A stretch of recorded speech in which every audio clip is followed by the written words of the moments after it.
तो ये इस वीडियो का पार्ट 2 होने वाला है। अगर आपने पार्ट 1 नहीं देखा है तो आप फटाक से जाके पार्ट 1 देख लो, उसका मैंने लिंक डिस्क्रिप्शन में दे रखा है। उसके बाद आप पार्ट 2 देखो, तब आपको पूरा स्टोरी अच्छे से समझेगा और ये one of the best stories है अब तक का। तो अब बढ़ते हैं अपने वीडियो की तरफ। आप लोग बहुत टाइम से इस एनीमे का वेट कर रहे थे, तो अब इस एनीमे के बारे में जरा बात करते हैं। इसका नाम है बर्ज़र्क और ये एनीमे बहुत ही डार्क और डरावना होने वाला है। इसमें बहुत सारा एक्शन होने वाला है, हम लोग डीमन से लड़ेंगे और इस एनीमे का मेन कैरेक्टर लिटरली गट्स है। गट्स ये वही कैरेक्टर जिसके बारे में आप लोगों ने बहुत बार सुना होगा, लेकिन आपको पता ही नहीं इसके बारे में कुछ, अगर आपने बर्ज़र्क नहीं देखा है या मांगा नहीं रीड किया है। तो इस वीडियो में मैं बर्ज़र्क के सीजन 1 के पहले पार्ट को कवर करने वाला हूं, तो आराम से बैठिए और इस पूरे वीडियो को एंजॉय करिए क्योंकि ये बहुत मस्त होने वाला है। एक रीजन है कि लोग क्यों कहते हैं कि बर्ज़र्क नंबर 1 मांगा है, और अगर आप लोग को इसके मांगा के बारे में भी जानना है तो आप डिस्क्रिप्शन में जाइए, वहां पे मेरे सेकंड चैनल का मैंने लिंक दे रखा है जहां पे मैं मांगा कवर करना स्टार्ट करने वाला हूं, बर्ज़र्क का, ब्लैक क्लोवर का, इरुमा वाले का और हमारे पंखे वाले का भी। तो आपको जितना मांगा देखना है वो सब वहां पे आने वाला है, तो फटाक से जाओ और मेरे सेकंड चैनल को सब्सक्राइब करो। उसका लिंक मैंने डिस्क्रिप्शन में दे रखा है, यहाँ पे आई कार्ड में दे रखा है और मैंने पिन्ड कमेंट में भी दे रखा है। तो अब बढ़ते हैं अपने वीडियो की तरफ और देखते हैं गट्स की जर्नी। इसके बाद हमें अगली सीन में दिखाते कि हमारे सारे के सारे हीरोज मतलब बैंड ऑफ हॉक के लोग यहाँ पे इस नदी के किनारे खड़े होते हैं, जहाँ पे हमारा ग्रिफिथ सबको देख रहा होता है और सोच रहा होता है कि अभी उसको उसके अटैक को इंप्लीमेंट करना है, लेकिन वो यहाँ पे आराम से कैसल के सामने अपने पूरे टीम के साथ खड़ा होता है। मीनवाइल अगले साइड में मतलब नदी के उस तरफ हमारा गट्स अपने गैंग के साथ खड़ा होता है और ये लोग इनका काम शुरू करते हैं। ये लोग पहले जमीन के अंदर लकड़ी को धसा धसा के रस्सी बांध रहे होते हैं, जिसके थ्रू ये लोग पूरे नदी को पार करने वाले। एक बंदा नदी में रस्सी लगे कूदता है और वो तैर तैर के दूसरी साइड पहुंचता है। इसको थोड़ा टाइम लगता है इसमें, और जैसे ही उस साइड पहुंचता है तो वहां पहुंचने के बाद वो उस रस्सी को पेड़ से बांधता है। फिर इसको बांधने के बाद हमारे हीरोज मतलब गट्स और बाकी सब लोग इस रस्सी को पूरा टाइट करते हैं और ये लोग अपने घोड़े के साथ एक एक करके नदी को पार कर करके जा रहे होते हैं। मीनवाइल मिस्टर सस्ता गीगा चैड वाला बंदा ये यहाँ पे खड़ा होकर बोलते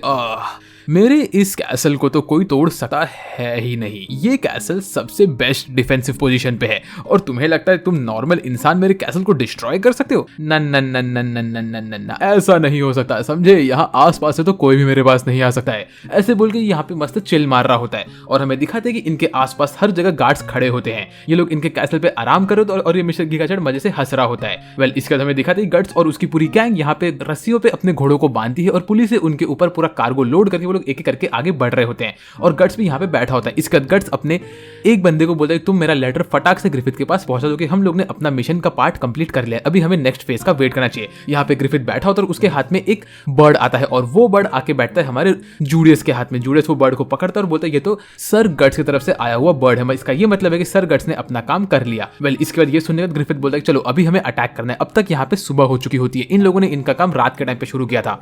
ग्रिफिथ अपनी पूरी टीम के साथ सामने आके खड़ा होता है इनके कैसल के और ये लोग यहाँ पे जो चिल्लाते हैं कि अभी हम हमला करने वाले हैं, तुम्हारा कैसल टूटने वाला है, तुम रेडी हो जाओ, यहाँ पे बैंड ऑफ हॉक्स आ चुका है। ये देख के सामने वाले जो कैसल के बंदे होते हैं वो लोग बोलते हैं हमारे ऊपर रेड हो रहा है, सब लोग रेडी हो जाओ इस रेड के ऊपर अटैक करने के लिए। तो सारे के सारे सोल्जर्स इनके कैसल के बाहर भागते हैं। मीनवेल इन लोग को पता नहीं है कि दूसरे साइड इनके ऊपर असली हमला होने वाला है। गट्स अपने गैंग के साथ यहाँ पे घोड़ों को इस पुली के ऊपर बांध के धीरे धीरे नदी क्रॉस करवा रहा होता है। उसने अपने घोड़ों के ऊपर बड़े बड़े बैरल्स भी बांध के रखे होते हैं ताकि इनके घोड़े बिल्कुल भी डूबे नहीं और ये बैरल पानी के ऊपर उनको फ्लोट कराए। तो सारे के सारे लोग यहाँ पे एक एक करके नदी को पार करते हैं और गट्स बोलता है चलो अभी हमारा काम हो रहा है। मीनवेल यहाँ पे मिस्टर गीगाचैड बोलता है ये लोग हमारे ऊपर हमला करने आए, अब हम हमारे कैनन से इनके ऊपर हमला करेंगे और इनको हरा देंगे। तभी यहाँ पे एक बंदा बोलता है सर हम हमारा कैनन इनके ऊपर नहीं फेंक सकते, उसका रीजन ये है कि ये लोग बहुत दूर है हम लोग से, इन लोगों ने अभी तक रेड हमारे ऊपर किया नहीं है, ये लोग सिर्फ उसकी बात कर रहे हैं, तो अगर हमने अभी इनके ऊपर कैनन फायर किया तो हमारी गोलियां वेस्ट हो जाएगी। तो ये सुन के गीगाचैड बोलता है अबे झंडू तेरे को जो बोल रहा हूँ उतना तू करना। तो ये सुन के वो बोलता है ठीक है सर जैसा आप कहें। बाय द वे अगर वीडियो में मजा आ रहा है तो चैनल को सब्सक्राइब करो, वीडियो को लाइक करो और मुझे कमेंट करके बताओ ये वाले वीडियो की जगह पे और कौन से वीडियोस चाहिए चैनल पे। और एक चीज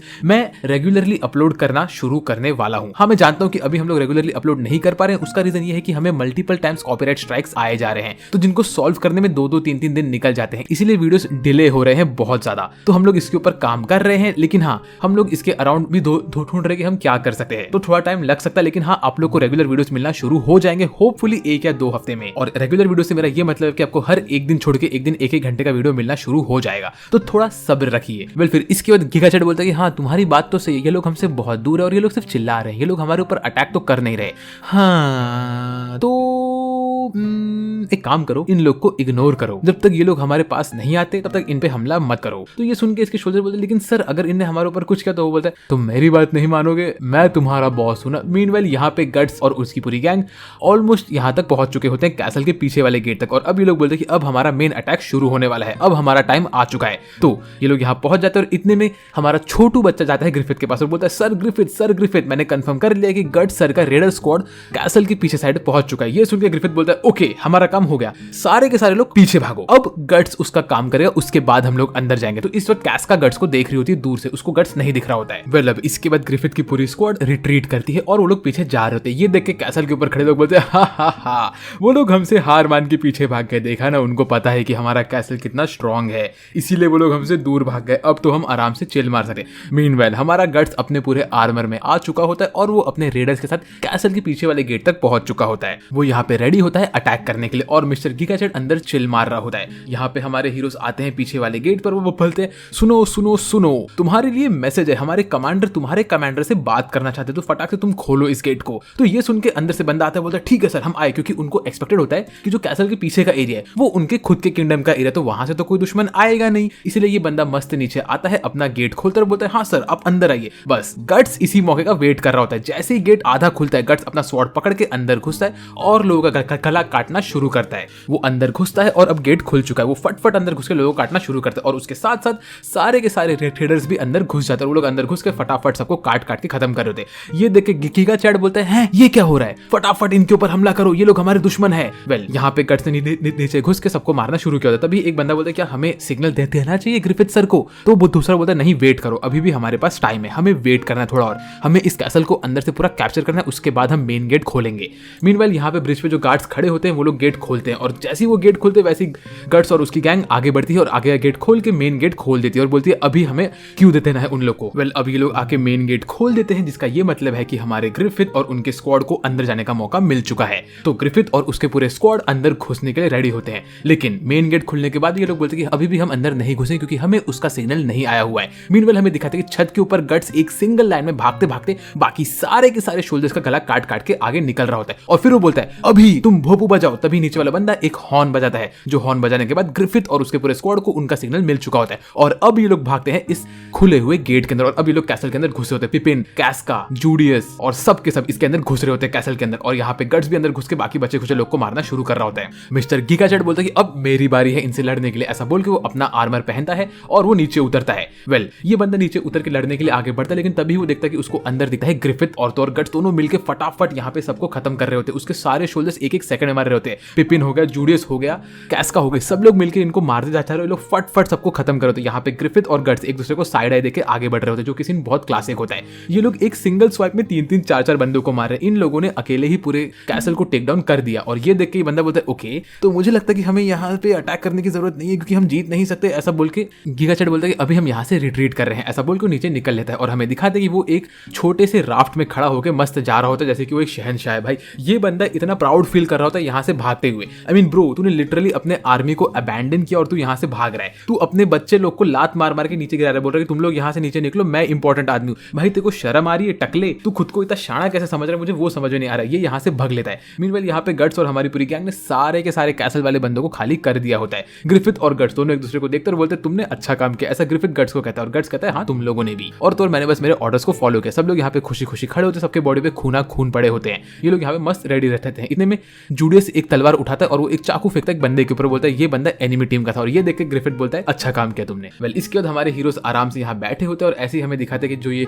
हमारा गीगाचेड होता है वो खुशी खुशी अपने होम टाउन गया होता है, बोलता है अरे मैंने अपनी जान बचा के आ गया और अब तो मैं एकदम चिल हूँ वगैरह वगैरह, ऐसा वो बोल के आगे बढ़ता है। तभी उसको यहाँ पे जनरल बॉस्कॉन दिखता है। बॉस्कॉन बोलता है तुमने क्या किया, तुमने वो फोर्ट उन बैंड ऑफ हॉक्स के हाथ में ऐसे ही दे दिया, तुम्हें अकल वक्ल है कि नहीं, क्या कर रहे हो तुम्हें मैंने वहां का लीडर बनाया था, तुम्हें ऐसी उस फोर्ट को देने के लिए मैंने लीडर नहीं बनाया था गधे, तुम्हारी वहां पे मेरा डिप्लॉयमेंट करके क्या फायदा हुआ। ये बोलता है सर मैंने उनसे फाइट की लेकिन वो लोगों ने मुझे ओवर पावर कर दिया। ये सुन के बॉस्कॉन बोलता है ठीक है तुम्हें एक मौका और बाद में दिया जाएगा लेकिन अब तुम यहाँ से निकल जाओ, ऐसे बोल के यहाँ से चला जा चाहता है। वेल हमें अगले दिन दिखाते हैं यहाँ पे कैसल के अंदर चर्च के अंदर किंग जो होता है वो हमारे ग्रिफिथ को बहुत रिस्पेक्ट दे रहा होता है। वो बोलता है तुमने हमें इतना अच्छा रिस्पेक्ट दिया, तुमने हमारे लिए उस कैसल को वापस जिता के दे दिया ग्रिफिथ, तुमने हमारा बहुत काम किया और अब हम तुम्हें एडवांस कर रहे हैं इस वॉर में, अब से तुम एक नए रैंक पे आ चुके हो। यहाँ पे क्वीन खड़ी होती है, प्रिंसेस खड़ी होती है, ये लोग सब ग्रिफिथ को देख रहे होते हैं और प्रिंसेस ग्रिफिथ को देख के बहुत खुश हो रही होती है। वेल यहाँ पे वो बोलता है कि अब मैं तुम्हें माय लॉर्ड का स्टेटस दे रहा हूँ। इसके बाद हमें दिखाते हैं कि यहाँ पे जो हमारा बंदा होता है वो गुस्से में आगे बढ़ रहा होता है, चपड़गंजू वाला बंदा। वो बोलता है कि अभी इन लोगों ने ग्रिफिथ को काउंट का स्टेटस दे के रखा है, वो स्टेटस तो बहुत ही इंपॉर्टेंट होता है और वो हमारे लेवल पे पहुंच गया, ऐसा कैसे होगा,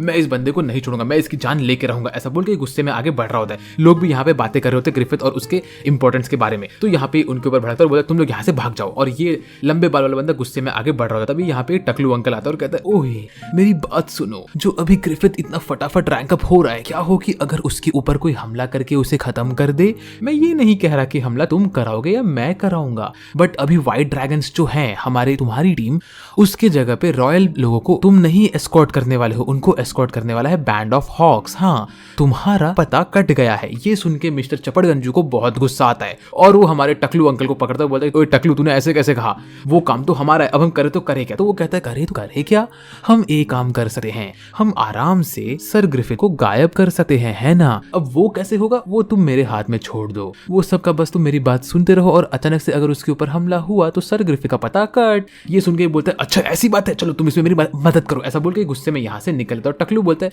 हाँ चपड़गंजू तू तो मेरे जाल में फंस चुका है। वो कहता है कि हम लोग एक पॉइजनस एरो यूज करेंगे और एक रैंडम पॉइजनस एरो अगर सर ग्रिफिथ को लग गया तो हमें क्या पता किसने मारा और इसके साथ साथ हमारा काम भी हो जाएगा ना। ये सुन के चपड़गंजू बोलता है रैंडम एरो उड़ते उड़ते आएगा, ये तो सही बात है, ये तो उस कॉमनर के लिए सही डेथ होगी, तुम तो बहुत दिमाग वाले हो चपड़गंजू।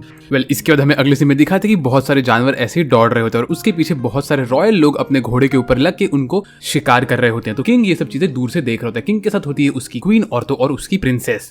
ये लोग ये सब चीजें देख रहे होते हैं। किंग बोलता है कि हाँ ये कितना अच्छा एंटरटेनमेंट है, यहाँ पे एक एक करके सारे जानवरों को हम मार रहे हैं और यहाँ पे और भी रॉयल लोग होते हैं। तभी हमें दिखाते ग्रिफिथ यहाँ पे खड़ा होता है और उसके बगल में होती है हमारी प्रिंसेस। यहाँ पे इन लोग को देख के हमारा जो ये लंबे बाल वाला सस्ता गीगाचैड बंदा होता है ये कहता है कि आज के दिन हमें इस ग्रिफिथ को मारना ही है। इतने में यहाँ पे बहुत सारे जानवर भाग रहे होते हैं और उनके पीछे रॉयल लोग उनका पीछा कर रहे होते हैं। तभी एक जानवर आता है हमारे गट्स के सामने, तो गट्स उसको डरा के भगा देता है। जैसे ही गट्स उसको भगा दे तो उसके पीछे बाकी लोग भागते हैं उस जानवर को मारने के लिए। मीनवाइल यहाँ पे रूडीज और बाकी लोग आते हैं, कहते हैं गट्स तुम यहाँ पे क्या कर रहे हो। तो गट्स कहता है कि ये कितना बोरिंग काम है, हमें यहाँ पे इन सब की रखवाली करने के लिए क्यों बोला गया है। हमारा काम है मार काट करना, लड़ाई में लड़ना, इन लोग की रखवाली करने का छोटा मोटा काम मुझे नहीं पसंद आ रहा है, मुझे यहाँ से निकलना है। तो यहाँ पे रूडीज कहता है कि नहीं गट्स हमें ये सब काम करना पड़ेगा क्योंकि ये रॉयल काम है और इसी काम के हमें अच्छे पैसे मिलने वाले हैं। तो ये सुन के गट्स बोलते हैं मेरी तलवार लेकिन मारने काटने के लिए बनी हुई है यार, मुझे ये सब नहीं करना। तभी हमारा जो ये बंदा होता है कहते हैं गट्स तुम्हें पता ना कि हम लोग व्हाइट ड्रैगन्स के ऊपर जाने वाले हैं, व्हाइट हॉक्स, तो हमें ये सब करना ही पड़ेगा, हमें बहुत अच्छा प्रिविलेज मिला है। वेल तभी हमें अगले सीन में दिखाते कि सारे के सारे जानवर भाग जाते हैं पानी के अंदर, तो उनके पीछे ये सब घोड़े वाले लोग उनका पीछा कर रहे होते हैं। मीनवाइल यहाँ पे ये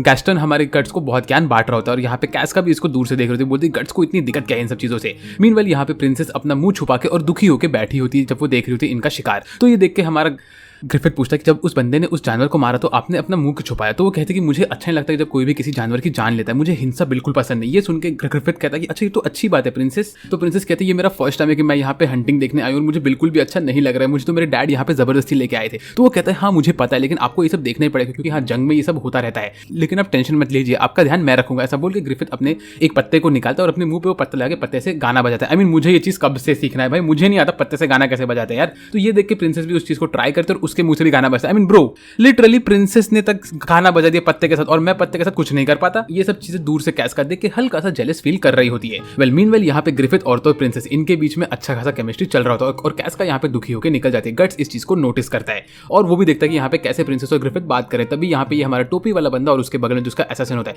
वो लोग बैठे होते हैं। वो कहता है सुनो हमें सिर्फ एक अपॉर्चुनिटी मिलेगी, हमें इस चीज को मैसअप नहीं करना है, ग्रिफिथ को कैसे भी करके आज तुम्हें मारना है, मतलब मारना है। इस चीज में अगर तुमने गलती की तो तुम्हारी नौकरी गई। तो वो कहता है सर आप टेंशन मत लो, मेरे पास जो एरो है उसके अंदर जो पॉइजन लगा हुआ है वो लगने पे आदमी जिंदा नहीं बच सकता है। तो ग्रिफिथ ही क्या चीज है, हाथी तक मर जाएगा उससे। तो वो कहता है ठीक है हमें एक अच्छे अपॉर्चुनिटी का मौका उठाना है और उसके बाद ग्रिफिथ के ऊपर हमला करना है। ये सुन के वो बंदा कहता है ठीक है सर। वेल इसके बाद हमें अगले सीन में दिखाते हैं यहाँ पे शिकारी लोग अपना शिकार कर रहे होते हैं। उतने में एक बोर उनके पास से बच के भागता है और वो बोर भाग भाग के जाता है हमारी प्रिंसेस के घोड़े के पास से, जो देख के उनका घोड़ा डर जाता है और डर के भागने लगता है। तो ग्रिफिथ प्रिंसेस को बचाने के लिए भागता है उसके पीछे। तो ग्रिफिथ भाग रहा है प्रिंसेस के पीछे। और ये मौका देख के हमारा टोपी वाला बंदा कहता है, ओए ये सही मौका है, जा और अभी उसका शिकार कर। तुझे ऐसा दिखाने की हमला प्रिंसेस के ऊपर हो रहा था और वो ग्रिफिथ को लग गया, तो इससे हम लोग शक के दायरे में नहीं आएंगे और हम लोग आराम से बच के निकल भी जाएंगे। मीनवाइल गट्स और बाकी सब लोग भी इस चीज को देखते हैं कि यहाँ पे ग्रिफिथ भाग रहे, तो गट्स बोलता है कि मैं जा रहा हूँ ग्रिफिथ को बचाने के लिए और देखने के लिए क्या हो रहा है यहाँ पे। ग्रिफिथ यहाँ पे प्रिंसेस के पीछे भाग रहा होता है, प्रिंसेस घोड़ा नदी के किनारे पहुंच चुका होता है। मीनवाइल यहाँ पे असैसिन भाग रहा होता है और प्रिंसेस और तो ग्रिफिथ दोनों के दोनों नदी में आ चुके होते हैं। ग्रिफिथ कहता है, प्रिंसेस आप टेंशन मतलब मैं आपके घोड़े को काम डाउन कर रहा हूँ। ऐसा बोल के ग्रिफिथ अपने घोड़े से उतरता है, वो प्रिंसेस घोड़े को पकड़ के उसको रुका रहा होता है। इतने में जो असैसिन होता है वो दूर आके अपना एम लाके खड़ा हो जाता है। यहाँ पे ग्रिफिथ प्रिंसेस के घोड़े को रुका देता है और बोलता है, प्रिंसेस आप टेंशन मत लो, अब पूरा सिचुएशन मेरे कंट्रोल में है। तो ये देख के प्रिंसेस नीचे उतरने के पहले ग्रिफिथ को हक करती बोलती, थैंक यू सो मच, आपने मेरी जान बचा ली। वेल यहाँ पे इनका अच्छा होलसम रियूनियन चल रहा होता है। प्रिंसेस यहाँ पे कांप रही होती है और हमारा असैसिन अपने मौके का वेट कर रहा होता है। तभी ग्रिफिथ कहता है, माय लेडी क्या आप ठीक हो? तो वो हंसने लगती है, बोलती है, ओ इसमें कितना मजा आया, लेकिन ये तो बहुत मजा, मुझे डर भी लग रहा था, मुझे बहुत डर लग रहा था। Thank you so much sir Griffith, आपने मेरी जान बचा ली। यहाँ पे लोग थोड़ी बहुत बातें करते हैं कि उतने में हमें दिखाते हैं पीछे से गट्स और बाकी लोग आ रहे होते हैं। गट्स बोलता है, ग्रिफिथ क्या तुम ठीक हो? ग्रिफिथ बोलता है, हाँ मैं ठीक हूँ। ऐसा बोले ग्रिफिथ आगे बढ़ता है अपने दोस्तों से मिलने के लिए और इसी मौके का फायदा उठा के ये असैसिन अपना एम लगाता है और ग्रिफिथ के सीने पे अपना एरो भोंक देता है। ये एरो लिटरली ग्रिफिथ के आर्मर को तोड़ के उसके बॉडी में घुस जाता है और ग्रिफिथ जमीन पे गिरता है। ये देख के गट्स का दिमाग खराब होता है। गट्स बोलता है, ग्रिफिथ ऐसा बोल के गट्स भाग के आगे जाता है। प्रिंसेस यहाँ पे खड़ी होती है टेंशन में, बोलती है, ओ माय गॉड ये क्या हो गया? इतने में गट्स और कैस्का अपने घोड़े से नीचे उतरते हैं, ग्रिफिथ के पास भागते हैं और कैस्का ग्रिफिथ को पकड़ती है, बोलती है, कैप्टन क्या आप ठीक हो? कैप्टन क्या आप ठीक हो? Captain Griffith. उतने में हमारा गट्स जाता है, प्रिंसेस को पकड़ता है, बोलता है, ओए प्रिंसेस तूने ये सब देखा था, बोल क्या हुआ? वो एरो कहां से आया? इसके ऊपर हमला कैसे हुआ? और ये प्रिंसेस बोलती है, मुझे छोड़ दो, तुम्हारे हाथ बहुत जोर से मुझे लग रहे हैं, प्लीज मुझे छोड़ दो, मुझे दर्द हो रहा है। आई मीन बहन, यहाँ पे इस बंदे का बेस्ट फ्रेंड मर रहा है और तू बोल रही तुझे दर्द हो रहा है? उसकी हेल्प कर, बताओ उसको कि वो एरो कहां से आया था। लेकिन नहीं, मेरे हाथ दुख रहे हैं, मुझे बचाइए। तो यहाँ पे गट्स बहुत गुस्से में आता है, वो बोलते छोड़ो ये, इसमें कोई टेंशन की बात नहीं है। ऐसा बोल के गट्स आगे बढ़ता और ढूंढता कि वो बंदा कहाँ पे है। मीनवाइल यहाँ पे ग्रिफिथ पड़ा होता है और उसके सामने सब बोलते हैं अब तो ग्रिफिथ की जान बचाना बहुत मुश्किल होने वाला है, क्योंकि जो पॉइजन है वो बहुत खतरनाक पॉइजन है, डायरेक्टली उनके हार्ट में लगा। मीनवाइल यहाँ पे असैसिन छुपा होता है और गट्स बोलता है बंदा है कहाँ पे, मुझे ढूंढने दो। उतने में ग्रिफिथ बोलता है, अभी हम जिंदा है। ये सुन के गट्स बोलता है, ग्रिफिथ तुम ठीक हो? अच्छी बात है। गट्स भाग के आता है, बोलता है, क्या हुआ ग्रिफिथ, बताओ क्या हुआ? तो ग्रिफिथ अपने सीने में से वो एरो निकालता है और बोलता है कि देखो इसके ऊपर पॉइजन तो लगा हुआ है, लेकिन मेरी जान इस चीज ने बचाई। ऐसा बोल के वो अपने आर्मर में से निकालता है बेहलेट और वो जो एरो होता है वो लगा होता है उसके बेहलेट पे, जो देख के बहुत इंसेन सीन होता है। लाइक बेहलेट ने लिटरली वो एरो का अटैक रोक दिया होता है। ये देख के गट्स बोलता है, the egg of the king, इसके बारे में मुझे जॉर्ड ने कहा था और ये चीज इसकी जान हमेशा बचाता रहता है, ये मैंने नोटिस किया है। ये क्या करने वाला है और फ्यूचर में क्या होगा? गट्स उस बेहलेट को देख रहा होता है और बेहलेट गट्स को देख रहा होता है। इतने में ये असैसिन बोलता है, बच गया साला। ऐसा बोल के यहाँ से निकलता है। उसी वक्त कैस्का गट्स को बोलती है, ग्रिफिथ तुम रुको एक सेकंड, मुझे तुम्हारा आर्मर निकाल के चेक कर दो, कहीं तुम्हें कुछ खरोच वरोच तो नहीं लगा, क्योंकि वो पॉइजन बहुत खतरनाक था। तो ग्रिफिथ बोलता है, तुम टेंशन मत लो कैस्का, मुझे वो टच भी नहीं हुआ है, तुम्हें टेंशन लेने की कोई बात नहीं है। इतने प्रिंसेस यहाँ पे आती, बोलती प्लीज मुझे माफ कर दीजिए, मेरी वजह से ऐसा हुआ आपके साथ सर ग्रिफिथ, मुझे माफ कर दीजिए प्लीज, अगर मैं यहाँ नहीं होती तो ऐसा नहीं होता, मैं मेरे घोड़े को संभाल नहीं पाई, मैं बहुत बेकार प्रिंसेस हूँ। इतने में यहाँ पे ग्रिफिथ आता है, बोलता है कि नहीं मैम आपको ऐसा नहीं बोलना चाहिए, मैं आपका बॉडीगार्ड हूँ, तो मेरी जिम्मेदारी है कि मैं आपका ख्याल रखूँ, इसमें अगर मेरी जान जाती है तो कोई बड़ी बात नहीं है। मीनवाइल यहाँ पे पीछे बाकी लोग बोलते हैं कि अच्छा तो सर ग्रिफिथ के ऊपर जो हमला हुआ है, क्या वो हमला हमारी प्रिंसेस के ऊपर हो रहा था? क्योंकि अगर ऐसा कुछ है तो ये तो हमारे किंग के ऊपर हमला किया किसी ने एक तरह से, तो हमें ढूंढ के निकालना पड़ेगा कि बंदा कौन और किसने हमारे सर ग्रिफिथ और तो प्रिंसेस के ऊपर हमला किया। ये तो हमारे स्टेट के ऊपर हमला हो रहा है, हमें उस देशद्रोही को ढूंढ के लाना ही पड़ेगा। ऐसे यहाँ पे लोग पीछे बात कर रहे होते हैं। गट्स कहता है कि मैं इसको ढूंढता हूँ कि कौन ये आदमी था। ऐसा बोल के गट्स यहाँ पे कुछ बंदों को लेके आगे निकलता है ढूंढने के लिए।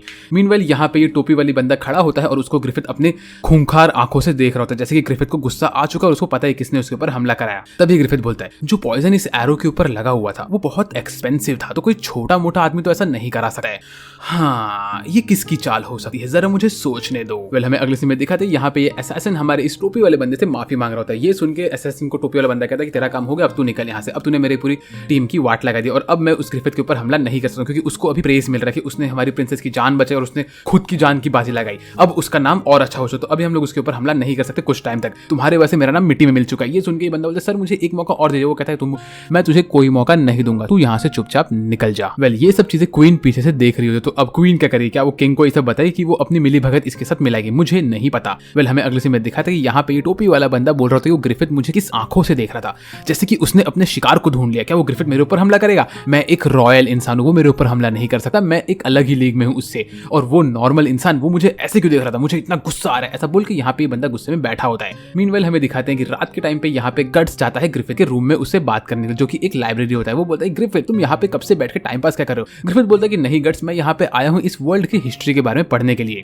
और मुझे बहुत सारी चीजें यहाँ पे मालूम पड़ रही है कि मुझे जितना ज्ञान मिल रहा है उतना ही ज्ञान मेरा बढ़ते जा रहा है। मुझे यहाँ पे एक से एक चीज मालूम पड़ रही है। मैंने यहाँ पे बहुत सारी बुक्स पढ़ ली है, जैसे कि इसमें मुझे हिस्ट्री के बारे में मालूम पड़ रहा है, इसमें मुझे फिलोसफी, इसमें मुझे रिलीजन, इसमें केमिस्ट्री, इसमें साइंस, इसमें ये, इसमें वो, ऐसे बोल के ये लोग यहाँ पे बातें कर रहे होते हैं। उतने में ग्रिफिथ बोलता है कि गट्स तुम वहां पे बैठ के कोई और बुक देखो। तो गट्स एक बुक खोलता है, उस बुक को पढ़ने की कोशिश करता है। इतने में ग्रिफिथ यहाँ पे एक स्टैंप वाले रेक्टेंगुलर स्टिक को गर्म करके अपना स्टैंप लगाता है उसके ऊपर और बोलता है कि चलो ये लेटर बन चुका है, अब मुझे ये लेटर इनको भेजना पड़ेगा। मीनवाइल वो कहता है ग्रिफिथ मुझे तुमसे एक बहुत अच्छा काम है गट्स, क्या तुम मेरा एक काम करोगे? गट्स बोलता है हाँ तुम बोलो क्या काम है। तो वो कहता है मैं चाहता हूँ कि तुम मेरे लिए एक इंसान को मार दो। तो गट्स बोलता है कि क्या ये एक ऑर्डर है? ग्रिफिथ बोलता है हाँ। तो गट्स बोलता है ऑफ कोर्स तुम ऑर्डर दोगे तो मैं तुम्हारा ऑर्डर करने के लिए रेडी हूँ। वेल हमें अगले सीन में दिखाते हैं यहाँ पे गट्स अपना ब्लैक क्लोक पहन के अपने स्वॉर्ड के साथ रेडी होता है, एक रूम के बाहर खड़ा होता है और बोलता है इस आदमी को मुझे मारना है। वो बोलता है किसको मारना है? तो ग्रिफिथ कहता है तुम्हें मारना है व्हाइट ड्रैगन्स के कैप्टन को, हाँ उस रॉयल आदमी को। और उसका रीजन ये है कि ये एरो, उसने ये एरो मेरे ऊपर हमला करवाया, ये मुझे 100% पता है क्योंकि इसके अंदर जो पॉइजन है वो बहुत ही इसेंशियल और तो बहुत एक्सपेंसिव है, ये किसी नॉर्मल आदमी को नहीं मिल सकता है। तो इसीलिए मैं चाहता हूँ कि तुम उस बंदे को मारो क्योंकि वो मुझे मारने की कोशिश कर रहा है। गट्स बोलता है ठीक है इसका काम तुम मेरे ऊपर छोड़ दो, मैं तुम्हारा सारा का सारा डर्टी काम करूंगा, लेकिन तुम्हें शैडोज में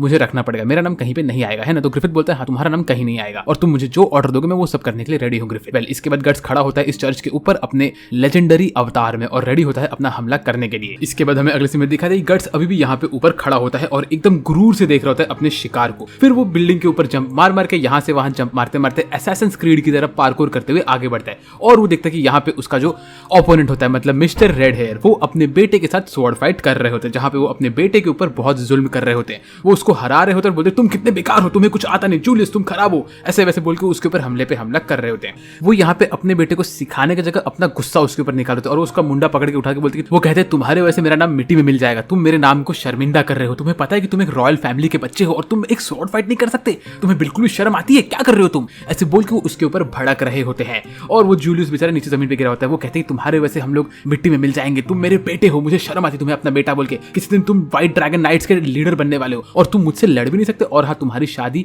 प्रिंसेस के साथ होने वाली है ये बात तुम्हें पता है ना, और तुम यहाँ पे ऐसी पड़े हुए हो हैं, अपने आप को ऊपर खड़ा करो और लड़ो मुझसे, ऐसे वो बोलते हैं। और ये सब देख के गट्स को अपने बचपन की याद आती है, कैसे वो अपने जो उसके फादर फिगर थे गैम्बिनो, उसके साथ वो ऐसे ही स्वॉर्ड फाइट करता था। यहाँ पे फिर हमें दिखाते हैं अगले सीन में रेड बॉय ने अपने बेटे का तलवार उड़ा दिया होता और बोला था कि देख तू अब फिर मर गया, ऐसा बोल के उसके हाथ को हल्का सा काटता और बोलता है कि आज के लिए इतना काफी है, ऐसा बोल के रेड बॉय यहाँ पे गुस्से में निकलता है और अपने बेटे के ऊपर एक तौलिया फेंक के बोलता है जा सो जा लड़कियों की तरह। इतने में यहाँ पे मिस्टर टकलू अंकल आते हैं, बोलते हैं बेटा तुम इतना टेंशन मतलब तुम्हारे पापा एक अच्छे इंसान है, वो बस चाहते हैं कि तुम एक फुल फ्लैश नाइट बन सको और अपने आप को टॉप पे लेके जाओ, वो तुम्हारा अच्छा ही चाहते हैं। ये सब चीज गट्स पीछे से देख रहा होता है और कहता है कि ये बच्चे के ऊपर कितना जुल्म कर रहा है, चलो अच्छा है कि मैं इस इंसान को मार सका हूँ अभी। वेल हमें अगले सीन में दिखाते हैं यहाँ पे मस्त कैसल के अंदर एक पार्टी चल रही होती है क्योंकि ग्रिफिथ ने प्रिंसेस की जान बचाई होती है, इसी वजह से यहाँ पे पार्टी चल रही होती है। सारी की सारी गर्ल्स जाकर ग्रिफिथ से बात करती है, बोलती आपने प्रिंसेस की जान कैसे बचाई सर ग्रिफिथ, आप तो बहुत स्ट्रॉन्ग है, ये वो वगैरह वगैरह उसकी तारीफ कर होते हैं। फिर कुछ और लोग यहाँ पे आते हैं जिसमें से एक का नाम होता है लॉर्ड रबान और एक का नाम होता है लॉर्ड ओवेन। ये लोग यहाँ पे ग्रिफिथ से बात करते बोलते ओ हमने सुना कि तुम्हारे साथ क्या हुआ ग्रिफिथ, तुम तो बहुत ब्रेव हो वगैरह वगैरह, तुमने कोई तुम्हारी जान को खतरा तो नहीं हुआ? तो ग्रिफिथ बोलते नहीं नहीं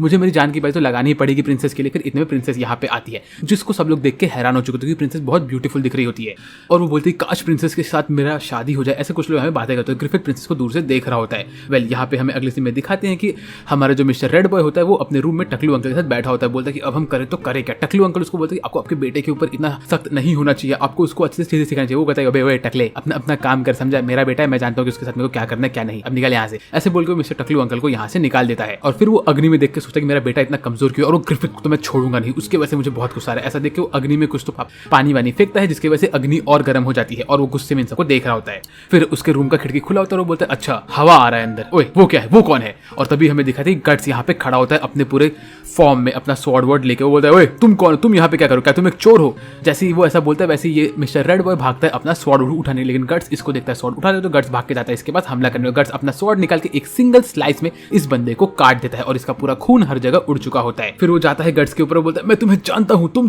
तो ग्रिफिथ के, ऐसा बोल के यहाँ पे मिस्टर रेड बॉय अपने रेड खून में खत्म हो जाता है और गट्स बोलता है चलो काम खत्म, ऐसा बोल के गट्स आगे बढ़ता है। लेकिन इतने में यहाँ पे अंधेरा होता है तो उसे दिखता नहीं कि यहाँ पे कौन है कौन है। उतने में गेट खुलता है और गेट के अंदर होता है जूलियस रेड बॉय का बच्चा और वो बोलता है तुमने ये क्या किया? ये देख के गट्स बोलता है ओ नो किसी ने मुझे देख लिया, इसके ऊपर हमला करते हुए, अब मुझे आगे जाके इस बंदे को मारना पड़ेगा। तो गट्स भाग के जाता है और वो इस बच्चे को भी मार देता है, उसके सीने में अपना स्वॉर्ड घुसेड़ता है और जब वो देखता है कि कौन है तो वो बोलता है ओ माय गॉड ये तो वो छोटा बच्चा है, मुझे इसे नहीं मारना था, ऐसे बोल के गट्स अपना स्वॉर्ड उसके अंदर से निकालता है क्योंकि गट्स ने लिटरली उसके दिल को भोग दिया था। यहाँ पे ये बच्चा आगे बढ़ के अपना हाथ आगे करके रोने लगता है, बोलता है गट्स इसका हाथ पकड़ता है, बोलता है ओए ओए, और इतने में ये बच्चा अपनी जान छोड़ देता है। ये देख के गट्स को बहुत बहुत दुख होता है, वो शॉक में होता है कि ओ माय गॉड ये मेरे से क्या हो गया, मैंने ये बच्चे की जान क्यों ले ली। इतने में यहाँ पे मिस्टर बुढ़ऊ अंकल और बाकी सब गार्ड्स ऊपर आते हैं, बोलते ओ माय गॉड ये बच्चे के साथ क्या हुआ। इतने में गार्ड्स उन दोनों को अपने स्वॉर्ड से काटता है, अपना मुंह छुपाता है और यहाँ कैसल से बाहर भाग के निकलता है। उतने में मिस्टर बुढ़ऊ अंकल आते बोलते क्या हो रहा है यहाँ पे। तभी उसको मालूम पड़ता है कि मिस्टर रेड बॉय और तो उनके बच्चे को किसी ने मार दिया। ये देख के बुढ़ऊ अंकल को शॉक लगता है और सब लोग यहाँ पे आके भाग रहे होते हैं। बुढ़ऊ अंकल ये सब देखता है, बोलता है ओह नो ये किसने किया होगा,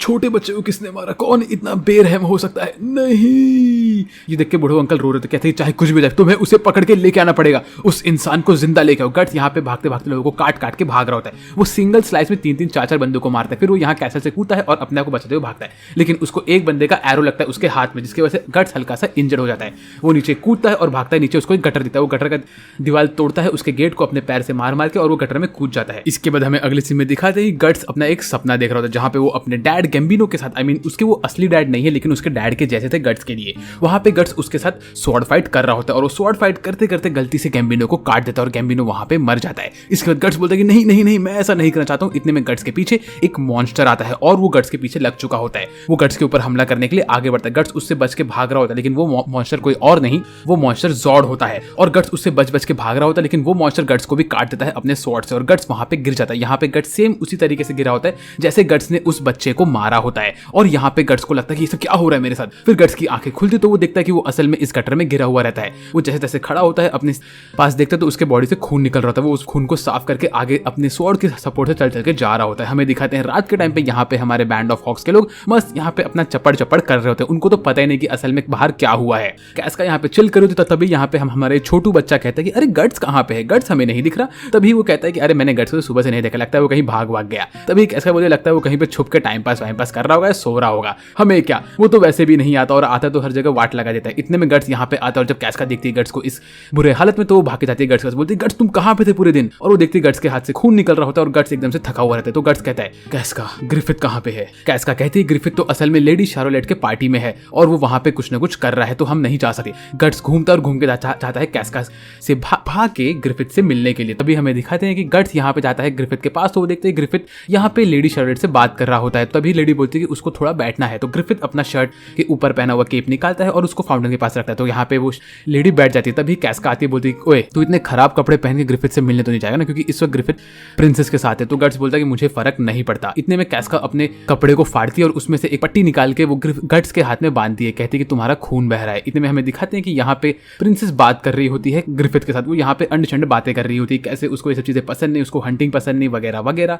गट्स बोलता है कि हाँ ये लोग की बात कब खत्म होगी। उतने में ग्रिफिथ बोलता है तुम टेंशन मत लो, तुम्हें इन सब चीजों के बारे में इतना सोचने की जरूरत नहीं है। यहाँ पे इनकी बातें चल रही होती है। तभी ग्रिफिथ कहता है कि उसका सपना क्या है। वो कहता है कि उसका सपना यह है कि उसको पूरे वर्ल्ड को रूल करना है। वो किसी को अपना सामान नहीं मानता है, वो किसी को अपना दोस्त भी नहीं मानता। वो उसी इंसान को अपना दोस्त मानेगा जो जिसके अंदर अपना खुद का सपना हो, जिसको खुद को परफेक्ट बनाना हो, जो खुद उसके लेवल का होगा। ग्रिफिथ उसी को अपना दोस्त मानता है। उसके जितने भी सबऑर्डिनेट्स है उसमें से वो किसी को भी अपना दोस्त नहीं मानता। वो सब लोग सिर्फ उसके सबऑर्डिनेट्स है। ऐसा जब वो कहता है तो यहाँ पे कैस्का और गट्स भी सुनते तो उनको हल्का सा धक्का लगता है। वो कहता है कि वो अपने सपने के लिए किसी की भी कुर्बानी देने के लिए तैयार है और तो और वो भगवान बनने के लिए भी तैयार है। ऐसा वो यहाँ पे बातें कर रहा होता है। वो कहते हैं अरे प्रिंसेस मुझे माफ कर दीजिए कि आप मेरी बातें सुन के बोर हो गई। यहाँ पे ग्रिफिथ ने ये इसीलिए कहा क्योंकि वो चाहता था कि गट्स और कैस्का ये चीज सुन सके। फिर प्रिंसेस कहती है जब मैंने तुम्हें फर्स्ट टाइम देखा तब मैंने तुम्हारे बारे में ऐसा नहीं सोचा, लेकिन तुम कितने अच्छे हो, तुम तो एक फिलोसोफर, तुम तो मार्वेलस इंसान हो ग्रिफिथ। वेल इसके बाद हमारी प्रिंसेस कहती है कि अरे लेकिन सर ग्रिफिथ आपके चार्म की वजह से तो आपके फ्रेंड्स आपके साथ बहुत क्लोज रहते। तो वो कहते हैं वो मेरे फ्रेंड्स नहीं है, जैसा मैं तुमसे कहा था, वो लोग सिर्फ मेरे साथ मेरे इस जर्नी पे आ रहे हैं और मेरे लिए उतना ही काफी है। वो लोग सिर्फ मेरे ऊपर डिपेंडेंट है, मैं उन्हें सिर्फ रास्ता दिखा रहा हूँ और वो मेरे साथ चल रहे हैं। ये सब वो लोग अपने मर्जी से कर रहे हैं, मेरे दोस्त हैं इसके लिए वो लोग ये सब नहीं कर रहे। तो उनको मेरा अगर किसी को मेरा सच्चा दोस्त बनना है तो उसे मुझे अपने लेवल का समझना पड़ेगा और उनमें से कोई भी मेरे लेवल का है ही नहीं, वो सब लोग मेरे नीचे हैं। ये सुन के गट्स का दिमाग फट जाता है क्योंकि गट्स को फर्स्ट टाइम लगा था कि ग्रिफिथ उसका दोस्त है, लेकिन अब वो कहता है कि उसको ये दिख रहा है कि उसके में और ग्रिफिथ में बहुत डिस्टेंस है और गट्स को बहुत कैचअप करना है।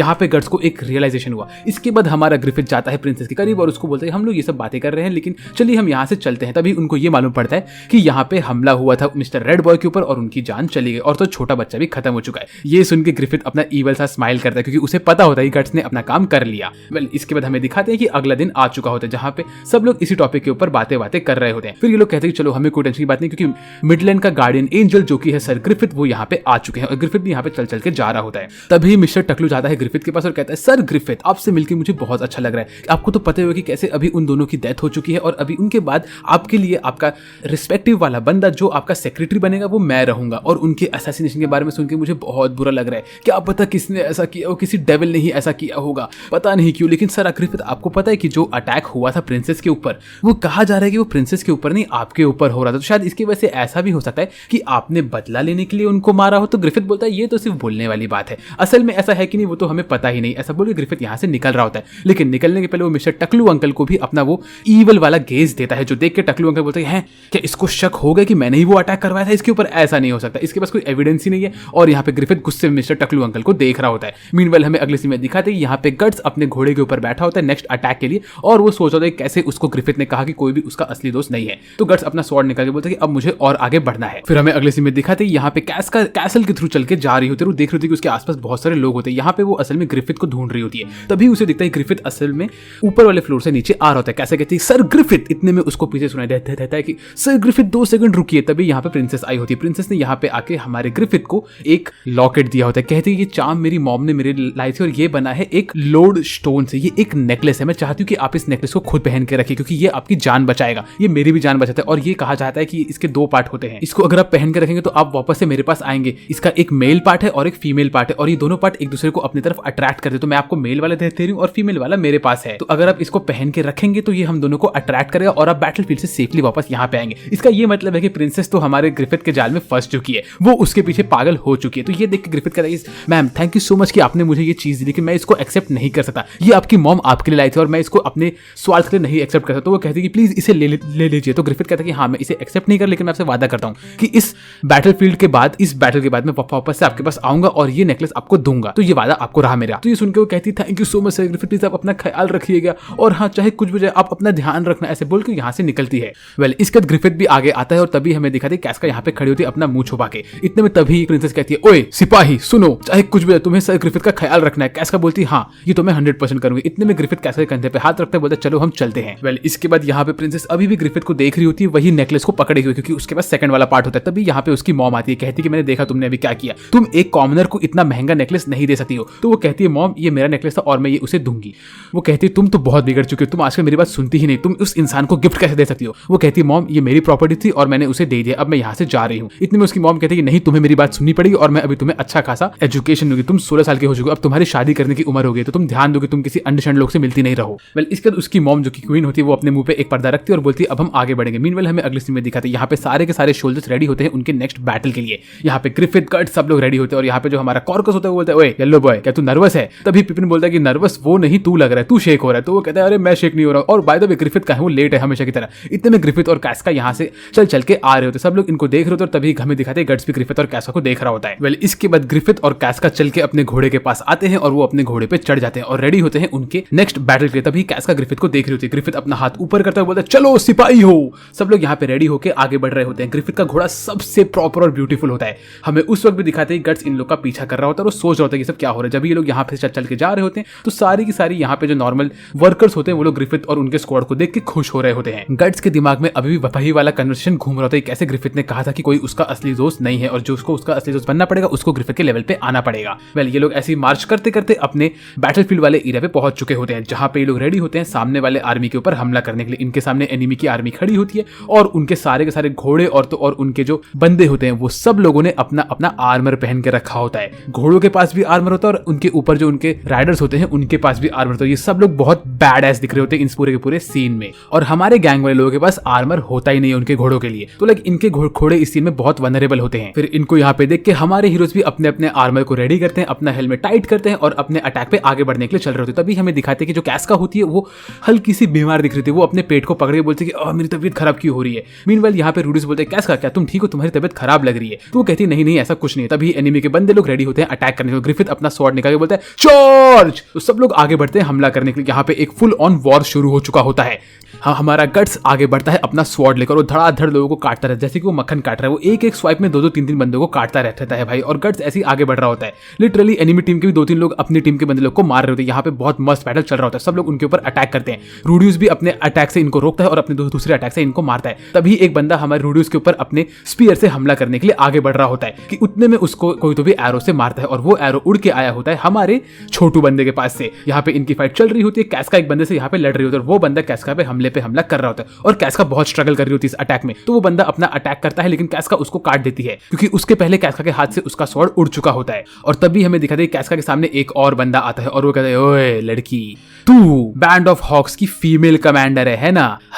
लड़की बड़ी अच्छी दिख रही है तू, आज तू मरने वाली है यहाँ पे मेरे हाथों से। तो ये सुन के कैस्का बोलते तुम ट्राई कर लो लेकिन तुम मुझे मार नहीं पाओगे। वो कहता है ये वॉर जोन लड़कियों के लिए नहीं होता है, तुम्हारा काम यहाँ पे नहीं है, तुम्हारा काम है घर पे रहना, समझी? और तुमने ग्रिफिथ के साथ मस्ती वस्ती करके अपना रैंक इतना अप किया होगा। कैस्का इसके सवाल का जवाब देती ही नहीं है। उसके कैस्का आगे बढ़ते और इसको बोलती है अबे रुक। उतने में कैस्का के ऊपर ये बंदा हमला करता है और कैस्का उसके अटैक को रोकते रोकते अपने घोड़े से नीचे गिर जाती है और उसका आर्मर भी निकल जाता है। फिर ये बंदा अपने वेपन से कैस्का के ऊपर हमला करता है। कैस्का जमीन पे होता है, ये बंदा अपने घोड़े पे होता है, ये अपने वेपन को घुमा रहा होता है, बोलता है ये एक बैटलफील्ड है लड़कों के लिए, लड़कियों की इधर कोई जगह नहीं है। ऐसा बोल के वो हमारी कैस्का के ऊपर हमला करने के लिए आगे बढ़ रहा है, मल्टीपल अटैक्स मारता है। कैस्का उसके अटैक को रोक रही होती है, रोक के पीछे जा रही होती है। फिर हमें दिखाते हैं कैस्का ऐसे उसके अटैक को रोकते रोकते एकदम ब्रिज के एकदम एंड पे आ चुकी है जहां पे वो गिरने वाले थे। इतने में यहाँ पे बाकी लोग आते हैं और वो कैसा कहते हैं अबे तुम लोग सब इडियट्स हो, तुम लोग पीछे जाओ। जैसे ये लोग कैसे करीब आते हैं वैसे ये एनिमी उन सबको अपने सिंगल स्वाइप में काट देते और कैसे कहते तुम लोग दूर हो जाओ वरना तुम लोग भी मर जाओगे। तो ये देख के रूडिस और बाकी लोग यहाँ पे रुक जाते हैं। तभी ये बंदा अपना स्वॉर्ड कैसे गले पे रखकर बोलते अगर तुम में से कोई भी आगे आया तो मैं तुम्हारी इस बटरफ्लाई को यहीं पे मार दूंगा, समझे?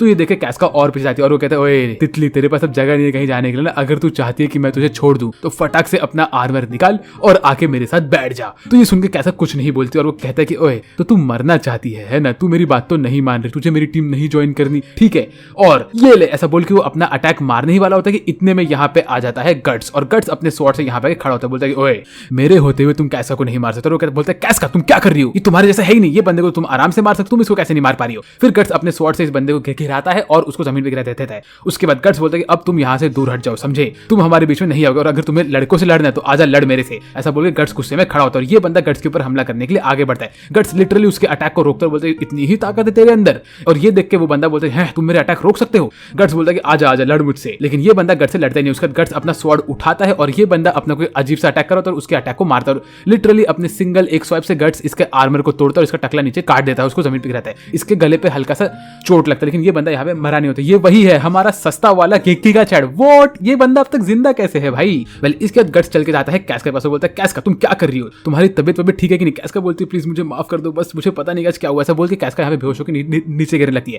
तो गट्स भाग के जाता है उसको पकड़ने के लिए और इसके साथ साथ गट्स और कैस्का दोनों ही नीचे गिर रहे होते हैं, लेकिन गट्स अपने आप को बैलेंस करता है। लेकिन ये अजीब सा गिगा चैड वाला बंदा गट्स को एक एरो मारता है और गट्स का बैलेंस बिगड़ता है और गट्स कैस्का दोनों के दोनों पानी में गिर जाते हैं। वेल इसके बाद यहाँ पे गट्स और कैस्का अब नीचे खाई में गिर चुके हैं, वो लोग पानी के अंदर गिर गए होते हैं और यहाँ पे बारिश भी होती है। तब सब लोग बोलते हैं कि अब हम करें तो करें क्या? यहाँ पे हमें बैटलफील्ड पे दिखता है बहुत सारे लोगों की बॉडी पड़ी होती है और गट्स और कैस्का कोई भी नामो निशान नहीं होता है। रिवर ऐसी बह रहा होता है और हमें दिखाते हैं गट्स यहाँ पे पानी के बाहर आ चुका होता है कैस्का को लेके। अब वो कहता है आज के बाद में इस पानी के अंदर कभी भी आर्मर पहन के तो नहीं तैर रहा हूँ, और वो भी एक लड़की को कैरी करते ये तो मैं कभी नहीं करा। तभी वो देखता है कैस्का बेहोश होकर पड़ी होती है तो वो बोलते हैं अरे बाप रे अब मैं क्या करूँ? ऐसा बोल के वो अपना दिमाग लगाता है और वो कैस्का का आर्मर निकाल के उसको सीपीआर देता है और उसको mouth to mouth oxygen supply कर रहा होता है। तो वो कैस्का की हेल्प करता है, धीरे धीरे करके कैस्का को होश आता है और उसके मुंह से सब पानी निकलता है। फिर वो कैस्का पेट दबा के उसके अंदर से और पानी बाहर निकाल रहा होता है। उसके बाद वो अपने पैर में लगा हुआ एरो निकालता है जो कि उसके पीठ में लगा होता है और वो बोलते हैं बहुत दर्द है लेकिन मुझे कैस्का को बचाना पड़ेगा। यहाँ पे अभी बारिश हो रही होती है और कैस्का बेहोश पड़ी होती है। वेल इसके बाद गट्स चेक करता है कैस्का की क्या हालत है और वो बोलते हैं कैस्का को बहुत बुरा बुखार भी हुआ है। तो वो गट्स कैस्का को उठाता है और देखता है तो उसके आसपास उसको एक गुफा दिखती है। वो फटाक से उस गुफा के अंदर लेके कैस्का को जाता है और वहां जाने के बाद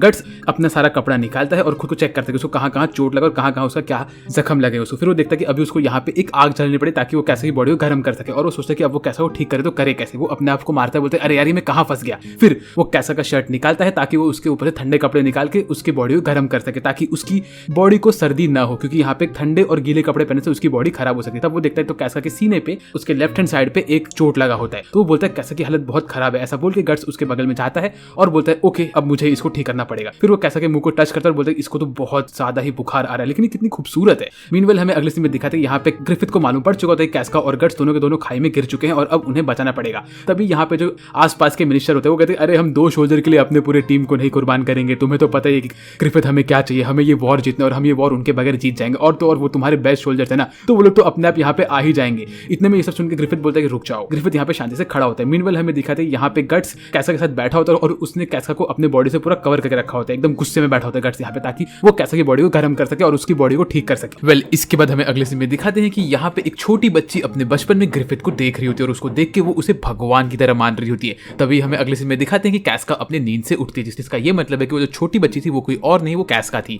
और गट्स उससे पूछता है ओए क्या तुम ठीक हो? कैस्का बोलती है हाँ हाँ। फिर गट्स को बोलते कि असल में तुम नदी में गिर गई थी, उसके बाद तुमको मैंने उठा के इस केव के अंदर लाया, तुम्हारे कपड़े निकल, तुम्हारे बॉडी को मैंने गर्म किया ताकि तुम यहाँ पे रह सको, तुम नदी में गिरी पड़ी हुई थी। तो वो बोलती अच्छा ऐसा हुआ था, ऐसे बोलकर खड़ी होती है। तभी हमको ये मालूम पड़ता है कैस्का ने कोई कपड़े नहीं पहने होते, क्योंकि गट्स ने उसके सारे के सारे गीले वाले कपड़े निकाल के रख दिए होते ताकि उसकी बॉडी को ठंडी न लगे, और उसने वो कपड़े सूखने के लिए रखे होते। तो कैस्का यहाँ पे लेटी हुई होती है और उसके ऊपर गट्स ने एक कपड़ा रखा होता है। तभी जब वो उठती है तो उठने के बाद वो गट्स को एक चमाट मारती है, बोलती तुमने ये क्या किया मेरे साथ। तो गट्स गुस्से में यहाँ से बाहर निकलता है, बोलते अबे ओए लड़की, तेरे को पता नहीं मैं तेरी जान बचाई। गट्स को इतना भी नहीं पता कि लड़कियों के कपड़े नहीं निकालने चाहिए। इतने में कैस्का उसके ऊपर सामान पे सामान फेंक रही होती है, वो एक तलवार तक फेंकती है, आई मीन चाकू होता है वो, और वो चाकू उड़ के जाता है गट्स के ऊपर। यहाँ मैंने एक चीज नोटिस किया कि कैस्का ने गट्स के स्वॉर्ड को गट्स के पास फेंका। आई मीन क्या कैस्का ये 50 किलो का स्वॉर्ड उठा सकती है? लेट्स गो, कैस्का में बहुत ताकत है। फिर कैस्का बाहर आती है और वो जैसी बाहर आती है तो बहुत थकी हुई लगती है। ये देख के गट्स बोलता है ओए अभी तक तुम ठीक नहीं हुई हो, है मैं तुम्हारी इतनी ध्यान रखी, तुम अगर वहां पे बेहोश होकर गिर गई होती और तुम्हें कौन बचा के ले गया? तुम्हें पता है कि मैं कितनी मेहनत तुम्हें यहाँ पे तैर के लेके आया हूँ? तुम्हें पता भी है कि आर्मर के साथ तैरना कितना मुश्किल होता है, और उसके ऊपर एक लड़की को कैरी करना पानी के अंदर नहीं, बहुत मुश्किल है वो। लेकिन तुम तो मेरा कभी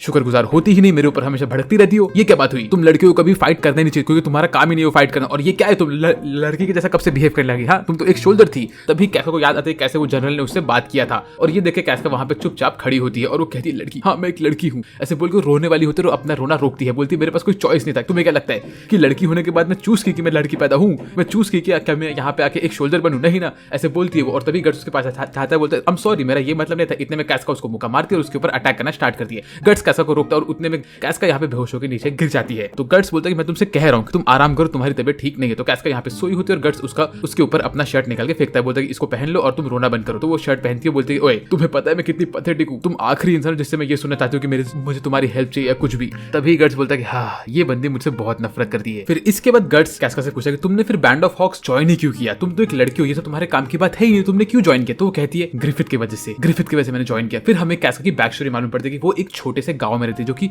एकदम पहाड़ों के बीच में था, और वो उसके पापा के साथ यहाँ पे काम करती थी अपने ही गांव में और खेती में। यहाँ पे बहुत सारे लोग थे जो लोग यहाँ पे इनके ऊपर जुल्म करते थे। यहाँ पे बहुत वॉर वाला सिचुएशन होता है और बहुत सारे लोग भूखे ही खत्म हो जाते। एक दिन इनके गांव के ऊपर हमला हुआ और बहुत से लोग यहाँ पे खत्म हो गए। तो ये अपने पापा और मम्मी के साथ छुपी हुई थी अपने गांव के अंदर। ये कहती कि हमारी जिंदगी बहुत खराब थी, और जैसे जैसे टाइम आगे बढ़ता गया इनकी जिंदगी और खराब होती रही। एक दिन ये ऐसे ही खेती कर रही थी अपने गांव में कि एक नोबल आदमी जो एक घोड़े पे था उसने इसको देख लिया, और इसको देखने के बाद वो इसके घर पे आया और कहा कि क्या मैं आपकी बेटी को मेरे साथ लेके जा सकता हूँ? मैं उसको अच्छी जिंदगी दूंगा और मैं इसके बदले आपको कुछ पैसे और अच्छा खासा जमीन ऑफर कर रहा हूँ। तो इसके पेरेंट्स ने बोला कि ठीक है आप हमारी बेटी का ख्याल रखिए। ये कहती कि मैंने मेरे पेरेंट्स को इस बात के लिए कभी गुस्सा नहीं किया, क्योंकि वो लोग उनका खुद का अच्छा सोच रहे थे, और तो उनको लगा कि शायद से ये नोबल आदमी मेरा भी अच्छा करेगा। लेकिन जब मैं उस नोबल आदमी के साथ उसके साथ जा रही थी तो उसने मुझे उसके चैरियट के अंदर देखा, बहुत बार देखा उसने मुझे, और देखने के बाद वो मेरी तरफ देखते देखते उसने मेरे ऊपर हमला करना शुरू किया। उसने मेरे ऊपर जंप मारा और मैं उसके पास से बच के भाग के जा रही थी। मैं अपनी जान बचाते हुए भाग रही थी कि उतने में उसने मुझे पकड़ लिया, और मुझे पकड़ने के बाद वो मेरे ऊपर चढ़ गया।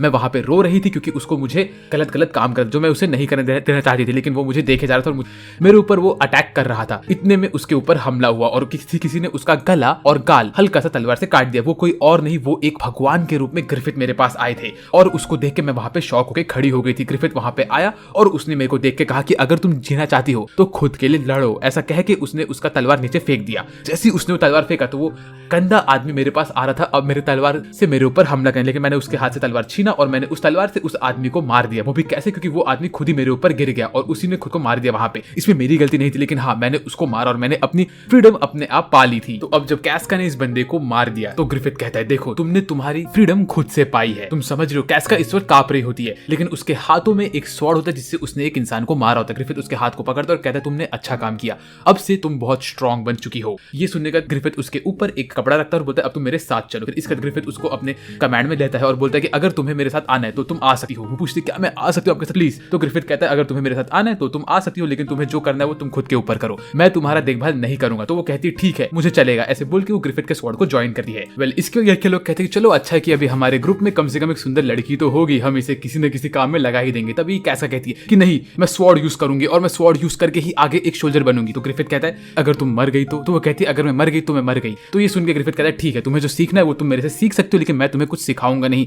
अपने आप तुम्हें सब खुद से देख के सीखना पड़ेगा। तो वो कहती है ठीक है, और इसी के साथ साथ कैस्का ग्रिफिथ के स्क्वाड को ज्वाइन करती है। तो यहाँ पे ग्रिफिथ और कैसा की बैक स्टोरी खत्म होती है। इसका कैसा कहती है कि वो ग्रिफिथ को भगवान मानती थी और वो हमेशा ग्रिफिथ के बारे में अच्छा ही सोचती थी। वो चाहती थी कि वो अपना ज्यादा से ज्यादा टाइम ग्रिफिथ के साथ स्पेंड करे और उससे नई नई चीजें सीखे। वेल इसके बाद हमें अगले सीन में दिखाते हैं कि यहाँ पे कैसे मल्टीपल जगह पे वॉर हो रहा होता है जहाँ पे ग्रिफिथ सबसे ऊपर होता है, और कैस्का ने ग्रिफिथ को अपने दिमाग में एक यंग लीडर के हिसाब से सोच लिया होता है। वो सोचती है कि वो अपनी पूरी जिंदगी ग्रिफिथ के नाम पे देने वाली है, वो अपने आप को कुर्बान कर देगी ताकि ग्रिफिथ अपना ड्रीम को अचीव कर सके। फिर वो कहती है कैसे उसने बहुत प्रैक्टिस करी, खुद को सोल्जर बनाया। फिर उसके बाद एक बार ये हुआ था कि वो ग्रिफिथ के साथ एक किंगडम में गई थी जहाँ का किंग था वो ग्रिफिथ को बहुत अच्छा मानता था, और उस किंगडम ने उन लोग को बुलाया गया था, कहा था कि देखो इस किंगडम में जितने भी बच्चे लोग हैं उनके ऊपर बहुत जुल्म होता है, वहां पे जितने भी बच्चे थे वो सब किंग के आसपास रहते थे, ये सब यंग बॉयज थे और इन लोग के साथ वही गंदी चीज होती थी जो कैसा के साथ होने वाली थी, लेकिन ये सब चीजें किंग करता था। उसी वक्त ये सब जान के कैसा को बहुत बुरा लग रहा था, तभी ग्रिफिथ ने अपना हाथ उसके ऊपर रखा और बोला कि तुम टेंशन मत लो। इसके बाद जब यहाँ पे वॉर खत्म हुआ तब यहाँ पे ग्रिफिथ ने देखा कि वॉर जोन में एक छोटा बच्चा भी खत्म हो गया था, जिसके बॉडी के पास जाके खड़ा होकर ग्रिफिथ वहां पे खड़ा था, और उतने पिपिन वहां पे आता और बोलते देखो ये बच्चे के बिलोंगिंग्स मेरे को मिले, जिसमें एक सोल्जर का टॉय होता है। वो देख के ग्रिफिथ वहां पे खड़ा होता है और वो कहता है कि इस बच्चे को एक सोल्जर बना, लेकिन हमने वो चीज इससे छीन ली क्योंकि इसकी जान यहाँ पे जा चुकी है और इससे मुझे बहुत बुरा लग रहा है। ऐसा बोल के यहाँ पे से ग्रिफिथ निकल लेता है और कैस्का उसे देख रही होती है। फिर हमें अगले सीन में दिखाते हैं कैस्का यहाँ पे और बात कर रही होती है। वो कहती है ग्रिफिथ ने उससे कहा था कि ग्रिफिथ कोशिश करे कि उसके किसी भी इंसान की जान कभी जाए नहीं, और इसके साथ साथ ग्रिफिथ धीरे धीरे चेंज हुआ। हमें ये मालूम पड़ता है कि एक बार कैस्का ऐसे किंगडम में घूम रही, तभी वो देखती है ग्रिफिथ यहाँ पे किंग के साथ उसके चेंबर में होता है, और ये देख के कैस्का का दिमाग फट जाता है क्योंकि ग्रिफिथ यहाँ पे किंग के चेंबर में कोई तो गलत काम कर रहा होता है, जो क्या है वो मैं आपके इमेजिनेशन के ऊपर छोड़ दूंगा। फिर यहाँ पे कैस्का आगे बढ़ती है और वो ग्रिफिथ को देखते, ग्रिफिथ किंग के साथ उसके रूम में जाता है, तभी ये सुन के गट्स बोलता है ऐसा हो ही नहीं सकता, ग्रिफिथ ऐसा गंदा काम नहीं कर सकता है। फिर हमें दिखाते अगले दिन कैस्का जब सुबह सुबह नदी के पास जा रही थी तो वो इसी चीज के बारे में सोचती, तभी वो देखती ग्रिफिथ यहाँ पे नहा रहा होता है, तो वो ग्रिफिथ के पास जाती है और बोलती ग्रिफिथ मुझे लगता है कि तुम वहाँ किंग के साथ कोई गलत काम नहीं कर रहे, तुम कुछ और कर रहे थे। तो ग्रिफिथ बोलता है नहीं नहीं, तुम जो सोच रहे हो मैं वही कर रहा था, लेकिन ये मैंने क्यों किया वो तुम सुनो, तुम्हें ये लग रहा हो कि मैं कितना खराब इंसान हूं, मैं गलत गलत काम करता हूं, मैं ये करता हूं वो करता हूं। तो कैस्का बोलते नहीं नहीं, इसकी कोई डेफिनेटली कोई ना कोई मजबूरी होगी। तो ग्रिफिथ कहता है हाँ, रीजन ये है कि मैं चाहता हूं कि हमारी टीम में जितने भी लोग हैं वो लोग कभी वॉर पे जाए नहीं और वो लोग ऐसे खत्म नहीं हुए, इसलिए मुझे ये गंदा काम किंग के साथ करना पड़ता है क्योंकि किंग को मेरे इस चीज में इंटरेस्ट है। मैं चाहता हूं कि मेरे किसी भी इंसान की जान नहीं जाए क्योंकि हमें ये काम करने थे, किंग मुझे बहुत पैसे देता है और उस वजह से मैं ये पैसे अपनी टीम के ऊपर यूज कर सकता हूं, मैं उनके लिए अच्छा खासा आर्मर ले सकता हूं, अच्छे खासे वेपन ले सकता हूं, और तुम्हें पता है कि पैसे कमाना कोई छोटी मोटी बात नहीं है, इसलिए मुझे ये गंदा काम करना पड़ रहा है। ये सुनकर कैसा बोलते ग्रिफिथ लेकिन तुम्हें ये करने की कोई जरूरत नहीं। इतने में ग्रिफिथ बोलता है कि नहीं मुझे ये करने की जरूरत है, मैं मेरे किसी भी टीम मेंबर की जान नहीं जाने दूंगा बिना किसी मतलब के। और ऐसे बोल के ग्रिफिथ अपने आप को अपने हाथ से काटता है, बोलता है कि मुझे बहुत बुरा लगता है मेरे किसी टीम मेंबर की जान जाती है। ऐसा करके ग्रिफिथ यहाँ पे खुद को जख्म दे रहा होता है, जो देख के कैस्का उसके पास थी, बोलती ग्रिफिथ तुम ऐसा मत सोचो, ऐसी कोई बात नहीं है। फिर कैस्का चाहती है ग्रिफिथ को हक करते और बोलते ग्रिफिथ तुम ऐसा कभी मत सोचना। तो ग्रिफिथ बोलता है हाँ ठीक है। इसके बाद कैस्का और ग्रिफिथ यहाँ पे हक करते और एक दूसरे बातें करते हैं। वेल इसके बाद कैस्का कहते हैं ग्रिफिथ ही एक ऐसा इंसान जो अपने टीम मेंबर्स को कभी अबैंडन नहीं करता, वो हमेशा उनके साथ होता है और वो मेरे लिए बहुत ही बड़ा इंसान है इस चीज में, इसलिए मैं ग्रिफिथ के लिए कुछ भी कर सकता हूँ। यहाँ पे मतलब वो ग्रिफिथ की वाह वाह कर रही होती है और गट्स ये सब दूर से सुन रहा होता है। फिर वो कहती है कि उसे ग्रिफिथ के साथ खड़े रहना है, उसके साथ उसके ड्रीम को अचीव करना है, ऐसा कैस्का सब ग्रिफिथ के बारे में गट्स को बता रही होती है। फिर हमें ये बताते हैं कि यहाँ पे ग्रिफिथ ऐसे अपने वॉर पे जाता रहता था, मल्टीपल टाइम्स वॉर करता है, लोगों को हराता है। फिर वो कहती है उसके बाद तुम आ गए और जब से तुम हमारे साथ आए हो तब से ग्रिफिथ की नजर तुम्हारे ऊपर ही है, ग्रिफिथ तुम्हें अपना बेस्ट फ्रेंड जैसा समझता है, वो हर जगह तुम्हें अपने आगे रखता है। और जब तुम्हारे साथ फाइट हुआ था मेरे को बहुत गुस्सा आता तुम्हारे ऊपर क्योंकि तुमने ग्रिफिथ के साथ फाइट किया और उसके साथ साथ बहुत बार तुमने अपनी जान जोखिम में डाली, जिस वजह से ग्रिफिथ को अपनी जान जोखिम में डालनी पड़ी। ग्रिफिथ किसी के लिए भी ये सब नहीं करता लेकिन वो तुम्हारे लिए अपनी जान जोखिम में डालता है और इसलिए मुझे तुम बिल्कुल पसंद नहीं, गट्स तुम मुझसे दूर हो जाओ, तुम्हारे वजह से ग्रिफिथ ऑलमोस्ट खत्म हो रहा है, तुम्हें समझ में आ रहा है। ऐसा बोल के वो ग्रिफिथ के बारे में बात करते करते गट्स को पकड़ते और उसको हक करके रोने लगती है, बोलते वो उसने तुम्हें क्यों चूज किया। इतने में गट्स कैसा के मुंडी को नीचे दबाता है, बोलते 2 मिनट शांत हो जा, हमारे ऊपर हमला हो सकता है। तभी यहाँ पे 3-4 लोग आए होते जो कि इनको ढूंढ रहे थे, वो लोग कहते वो तीनों नदी में गिरे थे और अब आई थिंक वो दोनों के दोनों लोग मर चुके होंगे, हमें उनके बारे में इतना नहीं सोचा। तभी एक बंदा बोलता है कि अगर हमें उनमें से कोई एक मिल गया तो हम उनका मुंडी काट के लेके जा सकते हैं और हमें अच्छा खासा रिवॉर्ड मिलेगा। इसका गट्स हम हमारी कैसा को दवा देता है, बोलता है दवा खाओ और इससे तुम्हारा बुखार थोड़ा कम होगा, इसके बाद हमें यहाँ से निकलना पड़ेगा। और फिर ये लोग रेडी होते हैं निकलने के लिए। इसके बाद हमें अगले सीन में दिखाते हैं कि घने जंगल में रात के टाइम पे गट्स और कैस्का धीरे धीरे करके इस जंगल को क्रॉस कर रहे होते हैं, जहां पे हमें दिखाते हैं गट्स और कैस्का दोनों ने अपने पूरे आर्मर को पहन के रखा होता है। गट्स आराम से चल के जा रहा होता है लेकिन कैस्का को बहुत डिफिकल्टी हो रही होती है इस पहाड़ के ऊपर चढ़ने में, उसके पसीने छूट रहे होते और वो एकदम से थकी हुई होती है। तभी गट्स बोलता है कि क्या तुम थक चुकी हो। इतने में कैस्का गिर जाती है अपने घुटनों पर। गट्स बोलता है अगर तुमसे नहीं हो रहा है तो तुम मुझे बताओ, लेकिन हम तुम्हें यहाँ पे छोड़ के नहीं जा सकता हूँ मैं। तभी वो कहता है कि तुम एक लड़की हो इसीलिए मुझे इतना तकलीफ हो रहा है तुम्हारे वजह से, तुम क्या ही कर रही हो, लड़कियों के अंदर कोई स्ट्रेंथ नहीं होती, कुछ नहीं होता और तुम इस टाइम पे मुझे दिमाग खराब कर रही हो, तुम्हें पता है कि अगर तुमने कुछ गलती की तो हम हार जाएंगे। तो वो बोलती है हाँ मुझे पता है कि मैं एक लड़की हूँ, ठीक है अब तुम मेरा जान मत खाओ। ऐसे बोल के कैस्का यहाँ पे शांति से बैठती है और उसके दिमाग में चीजें चल रही होती है। तभी वो बोलती है ठीक है, ऐसे बोल के खड़ी होती है, बोलती है अब मैं चलने को रेडी हूँ, चलो मेरे साथ। तो ये सुन के गट्स स्माइल करता है और वो चल रहा होता है। फिर उसके बाद हमें अगले सीन में दिखाते हैं यहाँ पे एक उल्लू बैठा होता है। अब ये कौन है मुझे नहीं पता। वेल इसके बाद ये लोग चल रहे होते हैं और कैस्का आगे आगे चल रही होती है, लोग आगे आगे जा रहे होते हैं, गट्स के पीछे चल रहा होता है और वो आसपास जगह पे ध्यान दे रहा होता है कि कहाँ पे क्या हो रहा है। फिर हमें दिखता है कि रात बहुत तेज हो चुकी होती है और रात को मून के ऊपर ही बादल आ चुके होते हैं। तभी गट्स को सुना देता है कि उसके आसपास कोई ना कोई आ रहा है, वो हर जगह अपनी नजर घुमा रहा होता है। तभी उसको दिखता है कि सामने से कोई बंदा क्रॉसबो से एक एरो फेंकता है। तो गट्स कैस्का को धक्का मार के दूर करता है और वो यहाँ पे इस बंदे को देखता है और फिर वो अपना स्वॉर्ड लेके रेडी होता है। तभी उसके सामने 10, 12, 25, 30 लोग आ जाते हैं हमला करने के लिए। गट्स बोलता है कि ओके अब हम फंस चुके हैं क्योंकि ये सब लोग आर्मर और स्वॉर्ड्स लेके आ चुके होते हैं। हैं और इन लोगों ने गट्स और कैस को पूरी तरह से घेर लिया होता है। तो गट्स बोलता है अब हम करें तो करे क्या। कैस का बोलती है अब हम क्या ही करें, हम यहाँ पे अटक चुके हैं। इतने में यहाँ पे आता है इन लोग का लीडर, आई मीन ये सस्ता गीगा चढ़ी अब तक मरा कैसे नहीं भाई। ये बंदे का लिटरली आधे दांत टूट चुके हैं, ये बंदे ने मुंह पे पट्टी वट्टी बांध के रखी, इसको दिख नहीं रहा है और ये बंदा अब तक जिंदा है। अनोइंग बंदा है ये अब तक मरा कैसे नहीं। मुझे याद है गट्स ने इसके गले पे अपने तलवार से मारा था लेकिन ये बंदे का गला कटा ही नहीं। गट्स तूने क्या किया भाई। ये यहाँ पे कहते हैं तो अच्छा है कि तुम लोग जिंदा हो, अब मेरे आदमी लोग तुम्हें मारेंगे। चलो ठीक है, अगर हुआ तो मैं इस लड़की को छोड़ दूंगा अगर ये हमारी टीम ज्वाइन करे और हमारी टॉय बन के रहे हमारे साथ। ये सुन के गट्स और कैसा दोनों के दोनों इसको कुछ भाव देते ही नहीं है और यहाँ पे ये अपना ज्ञान बांट रहा होता है। बोलते ओ मैं तुम लोग को कहीं से भी ढूंढ के लेके आता हूँ, मैं तुम्हारे ऊपर मेरा 100 साल पुराना स्टाइल यूज करूंगा, नहीं 200 साल पुराना स्टाइल यूज करूंगा, मैं तुम लोग को छोड़ूंगा नहीं और अब तुम लोग को जो करना है करो, तुम लोग यहाँ से बच के नहीं जा सकते हो। ही ऐसे करके यहाँ पे अपना ज्ञान बांट रहा होता है। तभी कैस्का और गट्स यहाँ पे खड़े होते हैं, ये लोग देखते हैं कि इनको करना है तो करना क्या है, लेकिन ये बोलते हैं अगर मैं इस लड़की को छोड़ूंगा भी नहीं, मैं इसको काट डालूंगा। इतने में यहाँ पे लोग बोलते हैं ओए भागना यहाँ से। तभी ये बंदा गुस्सा होता है और ये अपने आदमी लोग को छोड़ता है गट्स और कैस्का पर। वो लोग भाग भाग जाते हैं हमारे हीरोज पे हमला करने के लिए, लेकिन गट्स इनके अटैक को डॉज करता है और घूम घूम के इनको काटना शुरू करता है। सिंगल अटैक से मल्टीपल लोग को मारना शुरू करता है और गट्स बहुत ओवरपावर्ड होता है। कैस्का चाहती है एक बंदे से लड़ रही होती है वो और उस बंदे को काटती है, फिर गट्स दूसरे बंदे को काटता है, कैस्का 3-4 बंदे को काटते काटते गट्स के बैक को सपोर्ट करती है। यहाँ पे ये दोनों एक दूसरे के बैक को सपोर्ट कर रहे होते हैं और ये कहते हैं कि अभी इनको हेल्प की जरूरत नहीं है। ये लोग यहाँ पे रेडी होते हैं अटैक करने के लिए। मीनवाइल हमारा ये मिस्टर सस्ता गीगा चढ़ा बोलता है कि तुम्हारे सामने सिर्फ 2 ही लोग हैं, उनके ऊपर हमला करो और उनको मार दो। वेल यहाँ पे गट्स और कैस्का आराम से अपने फॉर्मेशन खड़े होते हैं। तभी गट्स घूमता और एक स्लाइस में ही 3 लोग को मारता है, फिर 3 लोग उसके ऊपर स्पीयर से हमला करते हैं। गट्स उनके ऊपर से जंप मारता है और वो कूद के इन 3 लोग को भी काट देता है। आई मीन गट्स इस सीन में बहुत ब्रूटल हो रहा है, वो सबको खटाखट काट रहा होता है, सबके खून यहाँ से वहां उड़ रहे होते हैं। तभी एक बंदा स्पीयर लेके कैस्का पर हमला करने के लिए आता है। कैस्का उसके अटैक को रोकती है और उसके हाथ को काटती है, फिर कैस्का अगले बंदे के हाथ को काटती है। कैस्का लिटरली यहाँ पे लोगों को काट काट के आगे बढ़ रही होती है। इसको देख के लग ही नहीं रहा होता कि इसकी तबीयत खराब थी, लेकिन कैस्का यहाँ पे बहुत हाफ रही होती है। तभी गट्स उसके पीछे आता है और उसके पीठ पे उसको सपोर्ट देते रहता है। फिर ये लोग खड़े होते। इतने में हमारा जो गीगा चढ़ता है वो बोलता है मैं मेरे बड़े भाई सैमसंग को बुला रहा हूँ, तुम लोग मुझे बुली कर रहे हो, सैमसंग भैया आप आ जाओ ना। इतने में उसका बड़ा भाई सैमसंग यहाँ पे आता है और उस बंदे ने जो आर्मर पहना होता है वो होता है ब्लू व्हेल आर्मर। ये आर्मर नॉर्मल इंसान के आर्मर से 3 गुना ज्यादा स्ट्रॉन्ग और हैवी होता है। ये बोलता है कि अब तुम मेरे बंदे को मार के दिखाओ, तुम लोग मेरे बड़े भाई को मार ही नहीं सकते। और इसका बड़ा भाई बहुत खतरनाक दिख रहा होता है। ये अपने हाथ में एक स्पिनिंग स्टार घुमा रहा होता है जिससे ये हमारे हीरोज के ऊपर हमला करने के लिए आगे आता है और वो कहता है कि अब तुम मेरे बंदे से लड़के दिखाओ। ये मस्त खुशी खुशी आगे बढ़ता है और ये बोलता है कि देखो मेरे भाई का जो ये वेपन है इसके एक सिंगल ब्लो में लोगों की मुंडी उड़ जाती है, तो तुम लोग क्या ही करोगे मेरे सामने।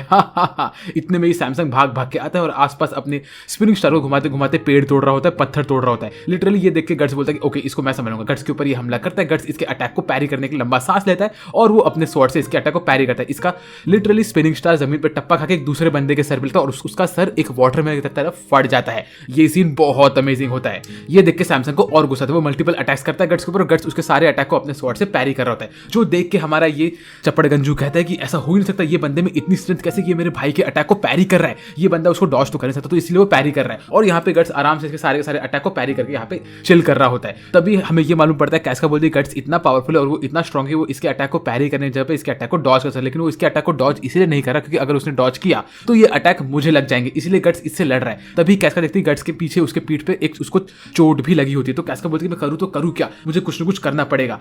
यहाँ पे वो एकदम इंजर्ड और वो बहुत जल्दी गिर जाएगा। तभी गट्स बोलता है कि सुन कैस्का, मैं तेरे लिए रास्ता खाली करूंगा, तभी तुझे यहाँ से भागना है, समझी। ऐसा बोल के गट्स आगे बढ़ता है और वो अपने अगले ही अटैक में इस बंदे सैमसंग के वेपन को तोड़ देता है। भाई ये सीन बहुत अमेजिंग होता है। फिर वो तोड़ के आगे बढ़ता है और अगले अटैक में वो सैमसंग के ऊपर हमला करता है और लिटरली उसके हेलमेट पे अटैक करता है और इससे वो सैमसंग के मुंडे को फाड़ देता है। ये देख के सब लोग की हवा टाइट होती है। गट्स ने एक सिंगल स्लाइस में सैमसंग के मुंडे को फाड़ दिया, जो देख के हमारे चपड़गंजू कहता है ये क्या हो गया। तभी गट्स बोलता है ओए कैस्का भाग यहाँ से। कैस्का बोलती है नहीं मैं तुम्हें छोड़ के नहीं जाऊंगी, मैं तुम्हारे साथ रहूंगी, प्लीज मुझे ऐसे मत बोलो। तभी यहाँ पे बाकी सब बंदे लोग कैस्का के ऊपर हमला करते हैं अपने क्रॉस से। गट्स आगे बढ़ता है और वो अपने बॉडी से उसके अटैक को रोकता है। तो ये देख के कैस्का बोलती तुम क्या कर रहे हो। तभी ये बंदा बोलता है गधे, तू तेरी लड़की को बचाने के लिए अपनी जान जोखिम में डाल रहा है, ले मार खा ले। गट्स यहाँ पे गुस्से में खड़ा होता है। कैस्का उसके हाथ को पकड़ती बोलती गट्स तुम ऐसा क्यों करो। गट्स बोलता है कि तुम कोई गलत आइडिया मत लो, मुझे बस भागना पसंद नहीं है इसीलिए, और तुम यहाँ पे रह के मेरा सिर्फ टाइम बर्बाद कर रही हो, तुम्हारी तबियत खराब है और तुम मुझे हराओगी, इसलिए यहाँ से भागो और निकलो, मुझे इन लोग को मारने दो। जो सुन के गट्स की बात कैस्का बोलती है लेकिन गट्स तुम्हारा क्या होगा। इतने में हमें दिखाते हैं यहाँ पे कम से कम 100 आदमी खड़े होते हैं। तो वो देख के गट्स बोलता है प्लीज मुझे इनसे लड़ने दो, तुम यहाँ से चुपचाप निकलो, मैं इन लोग को मार सकता हूँ। ऐसा बोल के गट्स रेडी होता है इनके ऊपर अटैक करने के लिए, बोलता है तुम जाओ ग्रिफिथ के पास। जो सुन के कैस्का बोलती है हाँ ठीक है। इतने में गट्स अपना हेलमेट निकालता है और वो अटैक करने के लिए रेडी होता है इन लोग के ऊपर। अब गट्स गुस्से में है, वो अपने स्वॉर्ड को एक हाथ से पकड़ के एकदम लेजेंडरी पोज में खड़ा होता है, वो स्माइल करता है और वो आगे बढ़ता है। जैसे उसका हेलमेट नीचे गिरता है गट्स भागता है, सिंगल गट्स स्लाइस में 4-5 बंदों को काटना शुरू करता है, जो देख के कैस्का यहाँ से भागती है और बोलती है ठीक है गट्स, मैं तुम्हारे लिए हेल्प लेके आऊंगी। उतने में ये जो हमारा चपड़गंज होता है वो अपने 4-5 बंदों को कैस्का के पीछे भेजता है और बोलता है ओए उस लड़की को पकड़ के रखो। तभी गट्स बोलता है तुम्हें उस लड़की को पकड़ने की जरूरत है नहीं। इतने में गट्स आगे बढ़ता है, 2-4 बंदों को और मारता है और वो सटासट इन लोगों को काटना शुरू करता है और बोलता है अब मजा आ रहा है। बस तुम एक बात सुनो, मेरा जो ये स्वॉर्ड है भले ही वो डल हो चुका है लेकिन वो एक नॉर्मल स्वॉर्ड से 3 गुना ज्यादा लंबा और 3 गुना ज्यादा मोटा भी है, तो वो तुम्हें आराम से काट काट के आगे जाएगा, समझे ना मेरे भाई। ऐसा बोल के गट्स बोलते हैं अगर तुम मेरे अटैक से सिंगल हैंड में नहीं मरे तो तुम्हें बहुत दर्द होगा लेकिन तुम मर ही जाओगे। ये देख के हमारे चपड़गंज बोलते हैं ओए कैसे करके इस बंदे को मारो, इसको छोड़ो मत, और अगर तुम में से जिसने भी इसको मारा मैं उसको 2 रैंक का अपग्रेड दूंगा, प्लस मैं उसका जो इनाम है उसको 25 टाइम्स इंक्रीज कर दूंगा। ये सुन के बाकी लोग बोलते हैं ओके एक ही बंदा है, हम तो इसे मार सकते हैं। ऐसे बोल के सब लोग आगे बढ़ते हैं गट्स के ऊपर हमला करने के लिए और गट्स सिंगल हैंडेडली इनको मारना शुरू करता है। मीनवेल कैस्का यहाँ पे भाग रही होती है और उसकी तबीयत बहुत खराब होती है। उसके पीछे कुछ और बंदे आ रहे होते हैं। कैस्का बोलती है वो इनसे बच के नहीं जा सकते, उसको इनसे फाइट करना पड़ेगा। इतने में एक बंदा कैस्का पर हमला करता है, कैस्का उसको काट देती है हल्का सा उसके हाथ को और कैस्का यहाँ से बच के भागना शुरू करती है। फिर दूसरा बंदा पीछे से आता है और वो कैस्का पे हमला करता है। कैस्का उसको लात मारती है और वो 2 बंदों पे फेंकती है उसको। फिर कैस्का वापस से भाग रही होती है। इतने में कैस्का यहाँ से भागती होती है थक थक और गट्स यहाँ पे बंदों को काटता ही रहता है। वो धपाधप कम से कम 50-60 लोगों को काट चुका होता है। ये देख के बाकी लोग बोलते तुम लोग एक साथ इस पे हमला करो। मल्टीपल लोग गट्स के ऊपर एरो से हमला करते तो गट्स अपने केप को लहरा लहरा के उनके एरोस को नीचे गिरा रहा होता है, जो देख के ये बंदे बोलते हैं हाँ इसे हमने रोकना ही पड़ेगा। इतने में एक बंदा गट्स के ऊपर हमला करता है और उसका एरो गट्स के हाथ में घुस जाता है। उतने में गट्स अपना स्वॉर्ड फेंक के मारता है इसके गले में और ये बंदा वहीं पे खत्म। फिर गट्स भाग के चाहता है अपना स्वॉर्ड लेने के, लेकिन उसके पहले बाकी लोग उसको रोक के रखते हैं। मीनवाइल यहाँ पे कैस्का को भी 2-3 लोगों ने घेर लिया होता है। गट्स के आसपास बहुत सारे लोग होते हैं, गट्स के हाथ में उसका स्वॉर्ड होता है। कैस्का यहाँ पे भाग रही होती है, गट्स मल्टीपल लोग को काट रहा होता है यहाँ पे और कैस्का भी भाग ही रही है। गट्स लोगों को काट रहा है, कैस्का यहाँ पे भाग रही है, लोग भागते भागते थक जाती है। गट्स यहाँ पे लोगों को मार होता है। इतने में एक बंदा आता है और वो कैस्का के ऊपर हमला करता है। कैस्का उसके गले को काट के फेंक देती है। तभी और 2-3 लोग आते हैं। कैस्का उनसे लड़ती है लेकिन कैस्का उनके बीच में एकदम से थक चुकी होती है। ये लोग कैस्का को लात वात मार के जमीन पे गिराते हैं और बोलते हैं ओए लड़की अब तू क्या करेगी। एक बंदा उसके पैर पे हाथ रखता है और बोलते अब तू कुछ नहीं कर सकती, समझी ना, और अब तूने मेरे आदमियों को मारा है तो अब हम तुझे मारेंगे, लेकिन उसके पहले हम तेरे साथ थोड़ा टाइम पास करेंगे, समझी ना।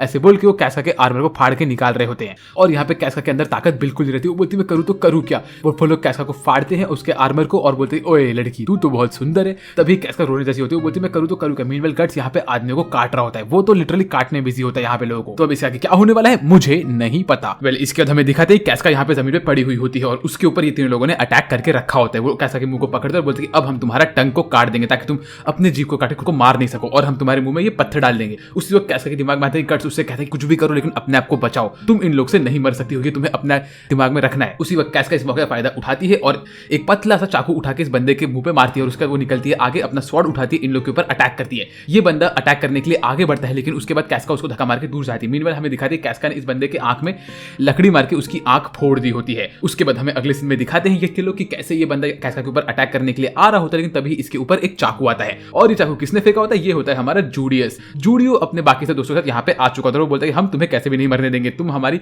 फीमेल लीडर जो हो। मीनवाइल यहाँ पे गट्स इन सब बंदों से अकेले ही लड़ रहा होता है, वो मल्टीपल लोग को काट रहा होता है अपने स्वॉर्ड से, जो देख के बंदा बोलते ओए सुनो अब ये बंदा थक चुका है, हमें इसको मारना पड़ेगा। तभी गट्स बोलता है हाँ 50 लोग को मार चुका हूँ, 50 और बचे हैं, मैं तो यहाँ पूरी रात रुक सकता हूँ, समझे, मुझे तुम्हारा सर फोड़ने में मजा आ रहा है। उतने में यहाँ पे बंदा आता है और बोलता है कि ओए मैं सस्ता वाला घिगा चाड़ू, तुम मेरे बंदों को नहीं मार सकते। सब लोग यहाँ पे भागते हैं और गट्स के ऊपर हमला करते हैं। गट्स को मल्टीपल जगह पे मल्टीपल कट्स लग चुके होते हैं लेकिन फिर भी गट्स रुकता नहीं है, वो इन लोग के ऊपर अटैक करते करते आगे बढ़ता है। वो इन लोग के ऊपर अटैक करता है, बोलते मैं इस जगह पे नहीं मर सकता हूँ। ऐसे बोले गट्स एक एक करके सबको काट रहा होता है और गट्स यहाँ पे अकेले ही 100 लोग से लड़ रहा होता है, वो इनको काटता रहता है। मीनवाइल यहाँ पे जूडियो भागता है, बोलता है कैस्का आई एम सॉरी मैं लेट हो गया। कैस्का यहाँ पे बेहोश होकर गिर रही होती है, तभी जूडियो उसको पकड़ लेता है और वो कहती है कि जूडियो कुछ भी करो लेकिन गट्स के पास जाओ, प्लीज मेरे साथ चलो गट्स के पास। ऐसा बोल के यहाँ से वो भागती है गट्स को ढूंढने के लिए, वो बोलती है मुझे तुम्हारी हेल्प चाहिए, गट्स वहाँ पे अकेला ही उन सब लोगों से लड़ रहा है, प्लीज मेरे साथ चलो। तो यहाँ पे पूरी गैंग भागती है कैस्का के पीछे गट्स को ढूंढने के लिए। हमें दिखाते हैं कि भागते भागते अब तक सुबह हो चुका होता है। कैस्का और बाकी सब लोग यहाँ पे आते हैं जहाँ पे गट्स लड़ रहा था। जैसे लोग यहाँ पहुंचते वैसे लोग देखते हैं कि यहाँ पे 100 के 100 लोग की बॉडी कटी हुई जमीन पे गिरी होती है। ये सब लोग की बॉडी जमीन पे पड़ी होती है, यहाँ पे एक भी बंदा जिंदा नहीं बचा होता है। कैस्का और जूडियो बाकी सब लोग यहाँ पे आगे बढ़ते हुए बोलते हैं यहाँ पे कम से कम 100 से ऊपर लोग होंगे, ये सब गट्स ने अकेले किया। तभी हमें दिखाते कि पेड़ के पास गट्स आराम से बैठा होता है अपने स्वॉर्ड को पकड़ के। यहाँ पे गट्स बेहोश होता है कि वो मर चुका है, किसी को नहीं पता। कैस्का भाग के जाती है, बोलते गट्स उठ जाओ, गट्स प्लीज उठ जाओ, गट्स तुम नहीं मर सकते गट्स। यहाँ पे गट्स अपना फाइनल स्टैंड में बैठा हुआ रहता है, रेस्ट कर रहा होता है। कैस्का यहाँ पे रोने जैसी होती है, गट्स को हिला रही होती है। तभी यहाँ बाकी सब सोल्जर बोलते हैं कि सर गट्स ने इन सब बंदों को अकेले मारा, तुम जोक बोल रहे हो है ना, ऐसा हो नहीं सकता। तभी गट्स अपना हाथ उठाते और कैस्का का हाथ पकड़ता है, बोलते प्लीज कैस्का मुझे हिलाना बंद करो, मुझे जरा सोने दो, मैं थक चुका हूँ। जो देख के कैस्का की आंखों में आंसू आते हैं। फिर हमें दिखाते हैं अगले सीन में कि सारे के सारे सोल्जर्स गट्स को एक मस्त खटिए पे लटा के लेके आ रहे होते हैं कैंप के पास। जैसे लोग कैंप के पास पहुंचते वैसे सब लोग बोलते ओ गट्स और कैस्का आ गए। सब लोग भाग भाग के जाते हैं उनको देखने के लिए। मीनवाइल यहाँ पे डॉक्टर गट्स के पूरे बॉडी के ऊपर बैंडेड लगा रहा होता है। बोलते हैं ओए सुन, तू एकदम से खत्म हो चुका है, अभी तेरी बॉडी बहुत इंजर्ड है, तो तू नेक्स्ट वाले वॉर में पार्टिसिपेट नहीं करेगा, समझा? अगर तू थोड़ा भी हिला तो तेरी बॉडी को और डैमेज होगा, समझा ये बात? तो तू नेक्स्ट वाले वॉर में बिल्कुल पार्टिसिपेट नहीं करेगा, तुझे अपने ऊपर रेस्ट पे ध्यान देना पड़ेगा। तो गट्स बोलता है ये सब मेरे से नहीं देखा जाएगा, मैं अगले वॉर में फाइट कर रहा हूँ, मतलब कर रहा हूँ, मुझे मेरा सर्वाइवल बचा के रखना है। वेल यहाँ पे सब लोग एकदम से टेंशन में गट्स को देख रहे होते हैं। तभी जूडियो पिपिन से बात करता है, बोलता है कि अरे ग्रिफिथ कहाँ पे? तो पिपिन कहता है ग्रिफिथ आज सुबह सुबह हेडक्वार्टर गया था बाकी लोगों से, काउंसिल के मेंबर से बात करने के लिए। तो यहाँ से कैस्का बाहर निकलती है और बोलती है प्लीज गट्स तुम यहाँ पे आराम करो, और गट्स यहाँ पे लेटा हुआ रहता है। फिर हमें अगले सीन में दिखाते हैं यहाँ पे कैंप फायर चल रहा होता है, जहाँ पे सारे के सारे लड़के लोग कैस्का से बात कर रहे होते हैं कैसे गट्स ने उसकी जान बचाई, सब लोग जान रहे होते हैं। और यहाँ पे ये लोग बोलते हैं कि हम बहुत खुश है कि बड़ी बहन कैस्का अब सेफ हो। और ग्रिफिथ सर तो बहुत कोल्ड हार्टेड है, वो यहाँ पे आए नहीं आपसे मिलने के लिए। ये सब सुन के कैस्का को उदासी आ रही होती है। इतने में कैस्का यहाँ से चल के खड़ी होती है तो उसके पास जूडियो आता है। जूडियो बोलता है कि कैस्का तुम मेरे साथ चलो। तो यहाँ पे जूडियो कैस्का को दूर लेकर जाता है और बोलता है कि सुनो, जब तुम और गट्स वहाँ पे खाई में गिर गए थे तभी सारे के सारे मिनिस्टर ने कहा कि तुम लोग इनको बचाने के लिए नहीं जाओगे, लेकिन उसी वक्त गट्स और कैस्का तुम लोग को बचाने के लिए ग्रिफिथ ने कहा कि वो गट्स और कैस्का वो दोनों मेरे लिए सबसे इंपॉर्टेंट है मेरी टीम में, तो उनको बचाने के लिए मैं ये पूरे वॉर को पानी में फेंक दूंगा, लेकिन मुझे उन्हें बचाना है। तभी उसने हमारी पूरी टीम को भेजा तुम्हें बचाने के लिए। तो ये बात नहीं है कि ग्रिफिथ तुम्हारे बारे में कुछ नहीं सोचते, वो तुम्हारे बारे में बहुत कुछ सोचते हैं, समझिए आप? तो ये सुन के कैस्का को थोड़ा अच्छा लगता है और कैस्का की आंखों में आंसू भी आते हैं। उसके बाद जूडियो अपने जेब से एक पोटली निकालता है और वो कैस्का को देता है। बोलता है ये एक जादुई जड़ी बूटी है, अगर तुम इसको गट्स के ऊपर लगाओगे तो उसके घाव बहुत जल्दी ठीक हो जाएंगे, ये एल्फ का पाउडर है। तो ये सुन के बोलती है एल्फ का पाउडर ये कहाँ से है? तो वो कहता है कि एल्फ का पाउडर मुझे एक आंटी ने दिया था, और एल्फ पाउडर तुम्हें पता है कितना स्ट्रांग होता है। तो वो बोलती है ठीक है। ऐसे बोल के कैस्का भाग भाग के जाती है गट्स के टेंट में। तो देखते गट्स वहाँ पे होता ही नहीं है। तो ढूंढती है गट्स को, पूरे मेले में वो घूम रही होती है कैंप फायर के आसपास। तो उसको दिखता है गट्स दूर एक मस्त पहाड़ के ऊपर बैठा होता है अपने स्वॉर्ड को लेके पेड़ के नीचे। तो वहाँ पे देख के कैस्का भाग भाग के जाती है गट्स से बात करने के लिए। यहाँ पे गट्स दूर से पूरे कैंप को देख रहा होता है कैसे कैंप मस्त चल रहा है और सब लोग यहाँ पे खुशी खुशी बैठे हुए हैं। कैस्का जाती है गट्स के पास और बोलती है हाय गट्स। गट्स बोलता है हाय कैस्का। वो बोलते है कि तुम यहाँ पे क्या कर रहे हो? तो वो बोलता है कि मैं बस यहाँ पे बैठा हुआ था, क्या तुम सोए ठीक से? तो कैस्का बोलती है हाँ मैं तो ठीक से सोई, लेकिन क्या तुम ठीक से सोए? तो यहाँ पे लोग ऐसे नॉर्मल सी बातें कर रहे होते हैं। गट्स बोलता है कि हाँ मुझे यहाँ पे ज्यादा अच्छा लग रहा है मेरे कैंप से, तो मैं यहाँ बैठा हूँ। तो कैस्का इतने में ऊपर आती है, गट्स के पट्टी को खोलती है और उसके पट्टी खोल के वहाँ पे वो वही जड़ी बूटी लगा रही होती। तो वो देख के गट्स बोलता है तुम क्या कर रही हो? एक मिनट, ये तो मुझे अच्छा लग रहा है, मेरा दर्द गायब हो रहा है इससे, ये तो बहुत अच्छी चीज है, तुम मुझ पे क्या लगा रहे हो? तो वो कहती है कि मुझे ये जूडियो ने दिया और ये लगाने से तुम्हारी पूरी बॉडी के कट्स वट सब ठीक हो जाएंगे, इसमें एक फेरी का पाउडर है, मतलब तो ये तुम्हारे लिए एल्फ फेरी के पाउडर से बहुत अच्छा तुम्हारा हेल्थ ठीक होने वाला है। ये सब सुन के गट्स यहाँ पे बैठा होता है और कैस्का उसके ऊपर लगा रही होती है। तो वो पूछती है कि तुमने उन 100 के 100 लोगों से फाइट क्यों किया? तभी गट्स बोलता है कि मेरे फितरत में नहीं है किसी भी फाइट से भागना, मैंने उनसे फाइट इसीलिए किया क्योंकि मुझे भागना ही नहीं आता है, मुझे लड़ना आता है। जैसे कि उस बंदे को रोना नहीं आता था वो सूर्य फूल वाले बंदे को, वैसे ही गट्स को भागना नहीं आता। तो ये सुन के कैस्का को बहुत अच्छा लगता है और वो शौक होती है। वो बोलती है तुमने उनसे फाइट किया क्योंकि तुम्हें सिर्फ फाइट करना था इसीलिए। तो वो बोलता है हाँ हाँ और कुछ नहीं। वेल यहाँ पे इनके बीच थोड़ी और बातें होती है ग्रिफिथ को लेकर, और तभी गट्स बोलता है ग्रिफिथ बहुत ग्रेट है, मुझे उसका दोस्त बनना है और मेरे पास भी अपना खुद का पर्पस है। इस वॉर के बाद, जहाँ इस वॉर में मैंने 100 लोग को मारा और इसके बाद जो वॉर होगा उस वॉर के बाद मैं शायद अपने रास्ते निकल लूंगा।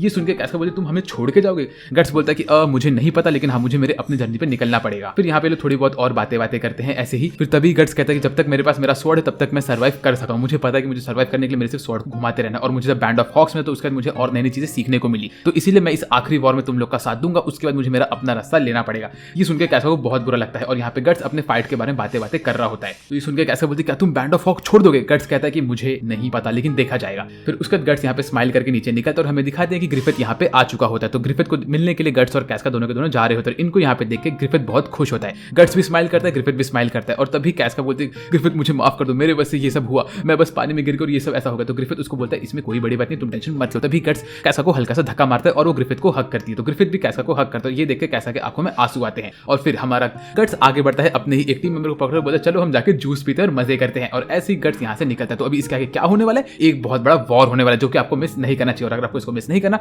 तो चैनल को सब्सक्राइब करो, वीडियो को लाइक करो, मुझे कमेंट कर बताओ कि ये वाला वीडियो कैसा लगा। आज के मेरे दोस्तों इतना ही, मेरा नाम है सास व्यक्त और बात होती है अगले वीडियो में। तब तक के लिए बाय बाय।